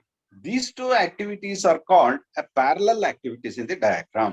These two activities A and B are the parallel activity in the diagram. So ಇದನ್ನ ಓದೋದು ಕಲ್ತ್ಕೋಬೇಕು. Diagram ನ ಹೆಂಗ್ ಓದೋದು sir, ಇದು ಓದ್ಬೇಕಲ್ಲ ನಾವು. ನೋಡಿದ ತಕ್ಷಣ ಕೊಟ್ಟ ತಕ್ಷಣ ಓದ್ಬೇಕಲ್ಲ ಡಯಾಗ್ರಾಮ್. ಹೆಂಗ್ ಓದೋದು? So A and B R the activities. ಎಷ್ಟು ಆಕ್ಟಿವಿಟಿ ಇದೆ? A B C D E F ಅನ್ನೋದು ಇಷ್ಟು ಆಕ್ಟಿವಿಟಿ ಈ ಡಯಾಗ್ರಾಮ್ ಅಲ್ಲಿ ಇದೆ. ಈ ಡಯಾಗ್ರಾಮ್ ಅಲ್ಲಿ ಇದ್ದಾಗ ಎ ಅಂಡ್ ಬಿ ಏನಪ್ಪಾ ಹೇಳ್ಬೇಕು, A and B R the two parallel activities in the diagram. So these two activities are they started at this point, or same point of time. Similarly, activity C is depends on activity A. Is ಓದ್ಬೇಕಿಂಗ. Activity C is depends on activity A. Without completion of the activity A, C cannot be started. ಹಂಗ ಓದ್ಬೇಕು. ಸುಮ್ಮನೆ network diagram ಮಾಡಿದ್ರೆ ಏನೋ ಬಾಣ ಬರೆದ್ಬಿಟ್ಟು ಒಂದು 0 ಬರೆದ್ಬಿಡೋದಲ್ಲ.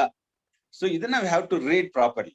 So A and B are the two activities. These two activities are started at the same time. These two activities are the parallel activities. Because B is not dependent on A is not dependent on B. Therefore, these two activities are started at the same time at the beginning. Therefore, these two activities are the parallel activities. So, but C is not dependent on B. C is dependent on A. C is dependent on A. Similarly, D is dependent on B as well as A.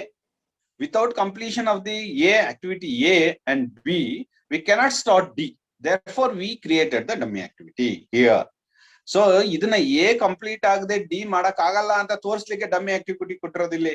Dummy activity ಯಾಕೆ ಕೊಟ್ಟಿರೋದು ಅಂತಂದ್ರೆ ಈ D activity start ಮಾಡ್ಬೇಕಂದ್ರೆ activity A ಮತ್ತೆ activity B ಇವೆರಡೂ complete ಆಗ್ಬೇಕು. Complete ಆದ್ಮೇಲೆ D ಮಾಡಕ್ ಆಗೋದು, ಇಲ್ಲ ಅಂದ್ರೆ ಮಾಡಕ್ ಆಗಲ್ಲ.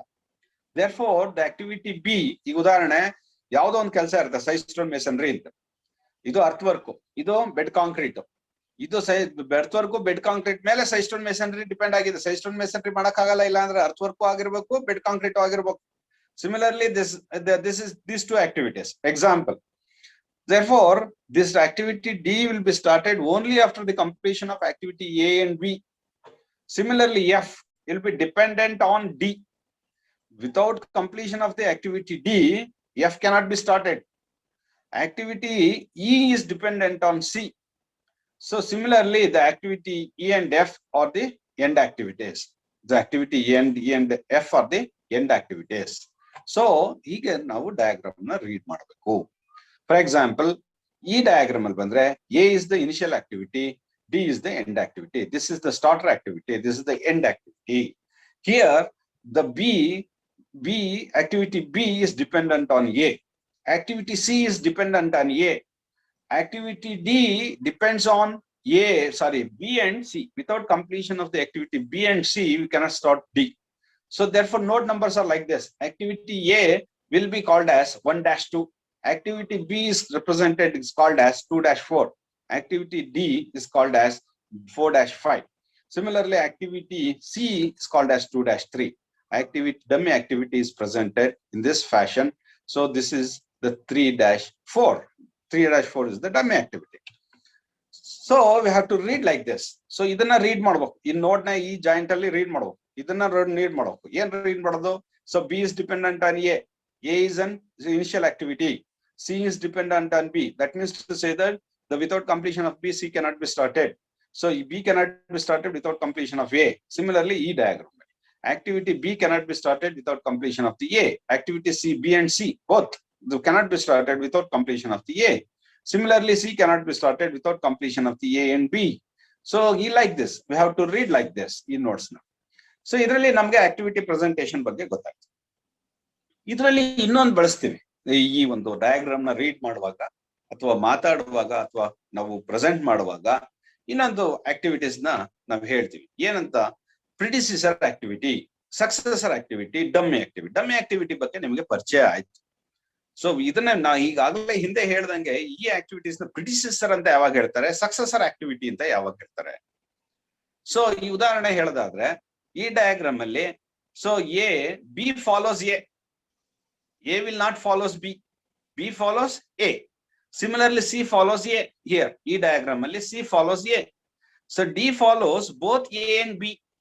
So without completion of A and B we cannot start D ಅಂತ ಮೊದಲು ಹೇಳಿದ್ದೆ. ಈಗ ಹೇಳ್ತೀನಿ ನಾನು, D cannot be, D follows A and B. ಹಂಗೆ ಬರೀತಾನ ಅವನು ಎಕ್ಸಾಮಿನೇಷನ್ ಅಲ್ಲಿ ಪ್ರಾಬ್ಲಮ್ ಇರುವ ಹಾಗೆ ಬರೀತಾನೆ. D follows A and B, C follows A, E follows C, F follows D. Similarly, in this diagram, B follows A, D follows B, C follows A.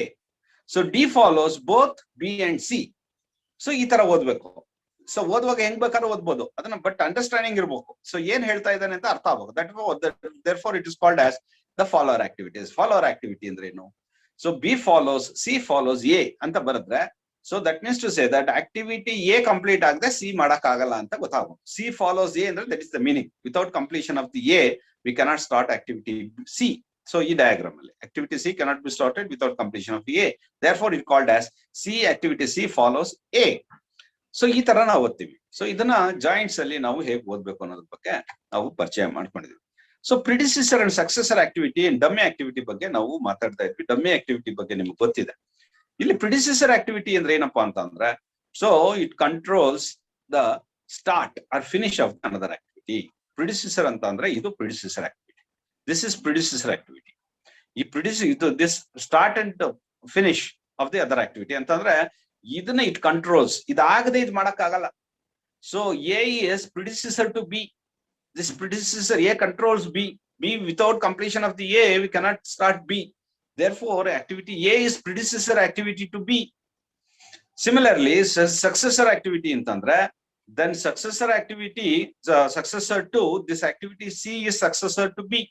Successor activity, this B is the successor activity to B. So C is the successor activity to B. So this is predecessor to P. This activity A is predecessor to B. Without completion of the A, we cannot start B. ಅದನ್ನ ಹೆಂಗ್ ಹೇಳೋದು? So ಕೆಲವೊಂದ್ ವೇಳೆ predecessor activity ಅಂತ ಕರೀತಾರೆ. B is an predecessor activity. C is an successor activity ಅಂತ ಕರೀತಾನೆ. C is a successor activity. Successor activity to whom? Successor activity to B. This is predecessor activity to B. Antandre without completion of this, we cannot start A, B. So therefore, the successor and predecessor, it follows, B follows A andru onde, athava A is the predecessor activity to B andru onde. ಎರಡು ಒಂದೇ. ನಾವ್ ಯಾವ ರೀತಿ ಬರೀತಾನೆ, ಯಾವ ರೀತಿ ಮಾತಾಡ್ತಾನೆ ಅನ್ನೋದನ್ನ ಅರ್ಥ ಮಾಡ್ಕೋಬೇಕು. ನಾವು ಯಾವ ರೀತಿ ಅವ್ನ ಎಕ್ಸಾಮ್ ನಲ್ಲಿ ಪ್ರಾಬ್ಲಮ್ ಕೊಟ್ಟಿದ್ದಾನೆ ಅಥವಾ ಹೆಂಗ್ ಓದ್ಬೇಕು ಅನ್ನೋದನ್ನ ಅರ್ಥ ಮಾಡ್ಕೋಬೇಕು. ಸೊ ಬಿ ಫಾಲೋಸ್ ಎ ಅಂತಾನು ಕೊಡ್ಬೋದು, ಅಥವಾ ಎ ಪ್ರಿಡಿಸೆಸರ್ ಟು ಬಿ ಅಂತಾನು ಕೊಡ್ಬೋದು. Similarly activity C follows B ಅಂತ ಕೊಡ್ಬೋದು, ಅಥವಾ ಸಿ ಸಕ್ಸೆಸರ್ ಟು ಬಿ ಅಂತಾನು ಕೂಡ ಹೇಳ್ಬೋದು. ಸೊ ಹೇಗೆ ಹೇಳ್ತಾನೆ ಅನ್ನೋದನ್ನ ನಾವು ನೋಡ್ಕೋಬೇಕಾಗುತ್ತೆ. ಸೊ ಹಾಗಾಗಿ ಸೊ ನೆಟ್ವರ್ಕ್ ಡಯಾಗ್ರಾಮ್ ಅಲ್ಲಿ ಆಕ್ಟಿವಿಟೀಸ್ ನ ನಾವ್ ಓಡೋದು ಗೊತ್ತಾಯ್ತು. ಹಾಗಾಗಿ ಆಕ್ಟಿವಿಟಿನ ಈ for example you take this example. So this is the network diagram. So we have activity A1 to A9. So A1, A2, A3, A4, A2 up to 9. So dummy activities, we have three dummy activities in this diagram. D1, D2, D3 are the dummy activities. So it won't require any resources. For example, A1, A2, A3 up to 9 are the activities in the network diagram. These activities A1 will be identified as 1-3. For example, you see, this is 1-3. So similarly, A2 will be identified as 1-2. Similarly, up to 9 will be identified as, activity 9 will be identified in this diagram as 7-8.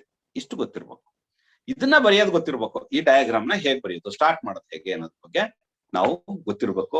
ಅದಕ್ಕೆ ನಾನು ಇದನ್ನ ಪರಿಚಯ ಆದ್ಮೇಲೆ ಹೆಂಗ್ start ಮಾಡ್ಬೇಕು, ಯಾವ್ದನ್ನ ಮೊದಲು start ಮಾಡ್ಬೇಕು, ಯಾವ್ದನ್ನ ಕೊನೆ ಎಕ್ಸಾಂಪಲ್ಸ್ ಹಾಕಿದೀನಿ ನಿಮ್ಗಾಗ್ಲೇ ಇದ್ರಲ್ಲಿ ಯಾವ್ದ್ರಲ್ಲಿ ವಾಟ್ಸ್ಆಪ್ ಗ್ರೂಪ್ ಅಲ್ಲಿ. ಸೊ ಯಾರು ನೆಟ್ವರ್ಕ್ ಡಯಾಗ್ರಾಮ್ ನ ಬರೆದು ವಿತಿನ್ 30 minutes ನೀವು ಈಗ ಸೆಷನ್ ಮುಗಿದ ಮೇಲೆ ಪ್ರೆಸೆಂಟ್ ಮಾಡ್ತೀರಾ, you will get the good marks. So ಅದಕ್ಕೆ ಮಾರ್ಕ್ಸ್ ಇದೆ, ಅಸೈನ್ಮೆಂಟ್ ಅಂತ ಕನ್ಸಿಡರ್ ಮಾಡ್ತೀನಿ. So everyone has to do it. But ಅರ್ಥ ಆಗ್ಲಿಲ್ಲ ಅಂದ್ರೆ ತೊಂದ್ರೆ ಇಲ್ಲ, ನಾಳೆ ಎಕ್ಸಾಂಪಲ್ ತಗೋಣ ಒಂದು. ಬಟ್ ಇವತ್ತು ಈ ಒಂದು ಬೇಸಿಕ್ಸ್ ನ ಏನ್ ಹೇಳಿದೀನಿ, ನೀವು ಪ್ರಾಬ್ಲಮ್ ಮಾಡಿ ಅಂತ ಹೇಳ್ತಿಲ್ಲ, ನೆಟ್ವರ್ಕ್ ಡಯಾಗ್ರಾಮ್ ಬರೀರಿ. ಯಾವ್ದು ನಾನು ಹೇಳ್ತೀನಿ, for example A follows B ಅಂತ. ಎ ಫಾಲೋಸ್ ಬಿ ಅಂತ ಅಂದ್ರೆ ಬಿ ಮೊದಲು ಬರೀಬೇಕಾ, ಎ ಮೊದಲು ಬರೀಬೇಕು? ಸೊ ಎ ಫಾಲೋಸ್ ಬಿ ಅಂದ್ರೆ ಬಿ ಅನ್ನೋದು ಮೊದಲ ಆಕ್ಟಿವಿಟಿ. ಸೊ ಬಿ ಎ ಅನ್ನೋದು second activity. So B A follows B ಅಂತ ಬಂದಾಗ ಬಿ ಅನ್ನೋದು ಮೊದಲ ಬರ್ತಿದ್ದಾನೆ ಅಥವಾ ಅದು ಓದ್ಕೊಂಡು. So this is the basics for the critical path method. Tomorrow we'll take up the what is the problem on the critical path method. So this is very helpful for the resource. ನಾವು ಮಾಡ್ದಂಗೆ construction scheduling ಅಲ್ಲಿ ನಾವು ಮಾಡ್ದಂಗೆ ಅದೇ construction scheduling, ಅದೇ time, so ಅದೇ durations, ಅದರಲ್ಲಿ ನಾವು best possible time, it is the shortest possible time ಅಂತ ಕ್ಯಾಲ್ಕುಲೇಟ್ ಮಾಡಿದ್ವಲ್ಲ, ಅದೇ ರೀತಿ ಇದ್ರಲ್ಲೂ ಕೂಡ ನಾವು ಶಾರ್ಟೆಸ್ಟ್ ಪಾಸಿಬಲ್ ಟೈಮ್ ನ ಕ್ಯಾಲ್ಕುಲೇಟ್ ಮಾಡಬಹುದು. ಸೊ ಹಂಗಾಗಿ ನಾವು ಈ ಒಂದು ಕ್ರಿಟಿಕಲ್ ಪಾತ್ ಮೆಥಡ್ ನ ಯೂಸ್ ಮಾಡಿ ಕ್ಯಾಲ್ಕುಲೇಟ್ ಮಾಡೋಣ ಅಂತ ಹೇಳ್ತಾ ಇವತ್ತಿಗೆ ಈ ಒಂದು ಸೆಷನ್ ನ ಎಂಡ್ ಮಾಡೋಣ. Thank you everyone. 2 assignment ಇದೆ, ಅದ್ರಲ್ಲೇನು ಲೆಕ್ಕಾಚಾರಗಳು ಏನಿಲ್ಲ, ಯಾವ್ದು ಮೊದಲು ಯಾವ್ದು ಕೊನೆಯಲ್ಲಿ ಅಂತ ಬರೀಬೇಕಷ್ಟೇ, ಇನ್ನೇನಿಲ್ಲ ಅಲ್ಲಿ. ಫಾಲೋವರ್ ಅಂದ್ರೇನು, ಪ್ರಿಡಿಸೆಸರ್ ಅಂದ್ರೇನು, ಸಕ್ಸೆಸರ್ ಆಕ್ಟಿವಿಟಿ ಅಂದ್ರೆ ಏನು, ಅರ್ಥ ಡಮ್ಮಿ ಆಕ್ಟಿವಿಟಿ ಅಂದ್ರೆ ಏನು, ಇದೆಲ್ಲ ಕೊಟ್ಟಿರ್ತಾರೆ. ಲಿಸ್ಟ್ ಮಾಡೋದಷ್ಟೇ, ಅದನ್ನ ಡಯಾಗ್ರಾಮ್ ಗೆ ಪ್ರೆಸೆಂಟ್ ಮಾಡೋದು ಡಯಾಗ್ರಾಮೆಟಿಕಲ್ ಫಾರ್ಮ್ ಅಲ್ಲಿ. ಅದನ್ನ ಬರ್ದು ಒಂದ್ಸರಿ ನೋಡು, ಚೆಕ್ ಮಾಡು, ನಾಲೆಡ್ಜ್ ಇದೆಯಾ, ನಾನ್ ಬರೀಬೋದಾ ಅಂತ ಹೇಳಿ. ನಾನು PPT ಇಮಿಡಿಯೇಟ್ ಆಗಿ ಹಾಕ್ತೀನಿ, ಡೌಟ್ ಇದ್ರೆ PPT ನೋಡ್ಕೊ, ಅರ್ಥ ಆಯ್ತಾ? ಸೊ ಮಾಡು.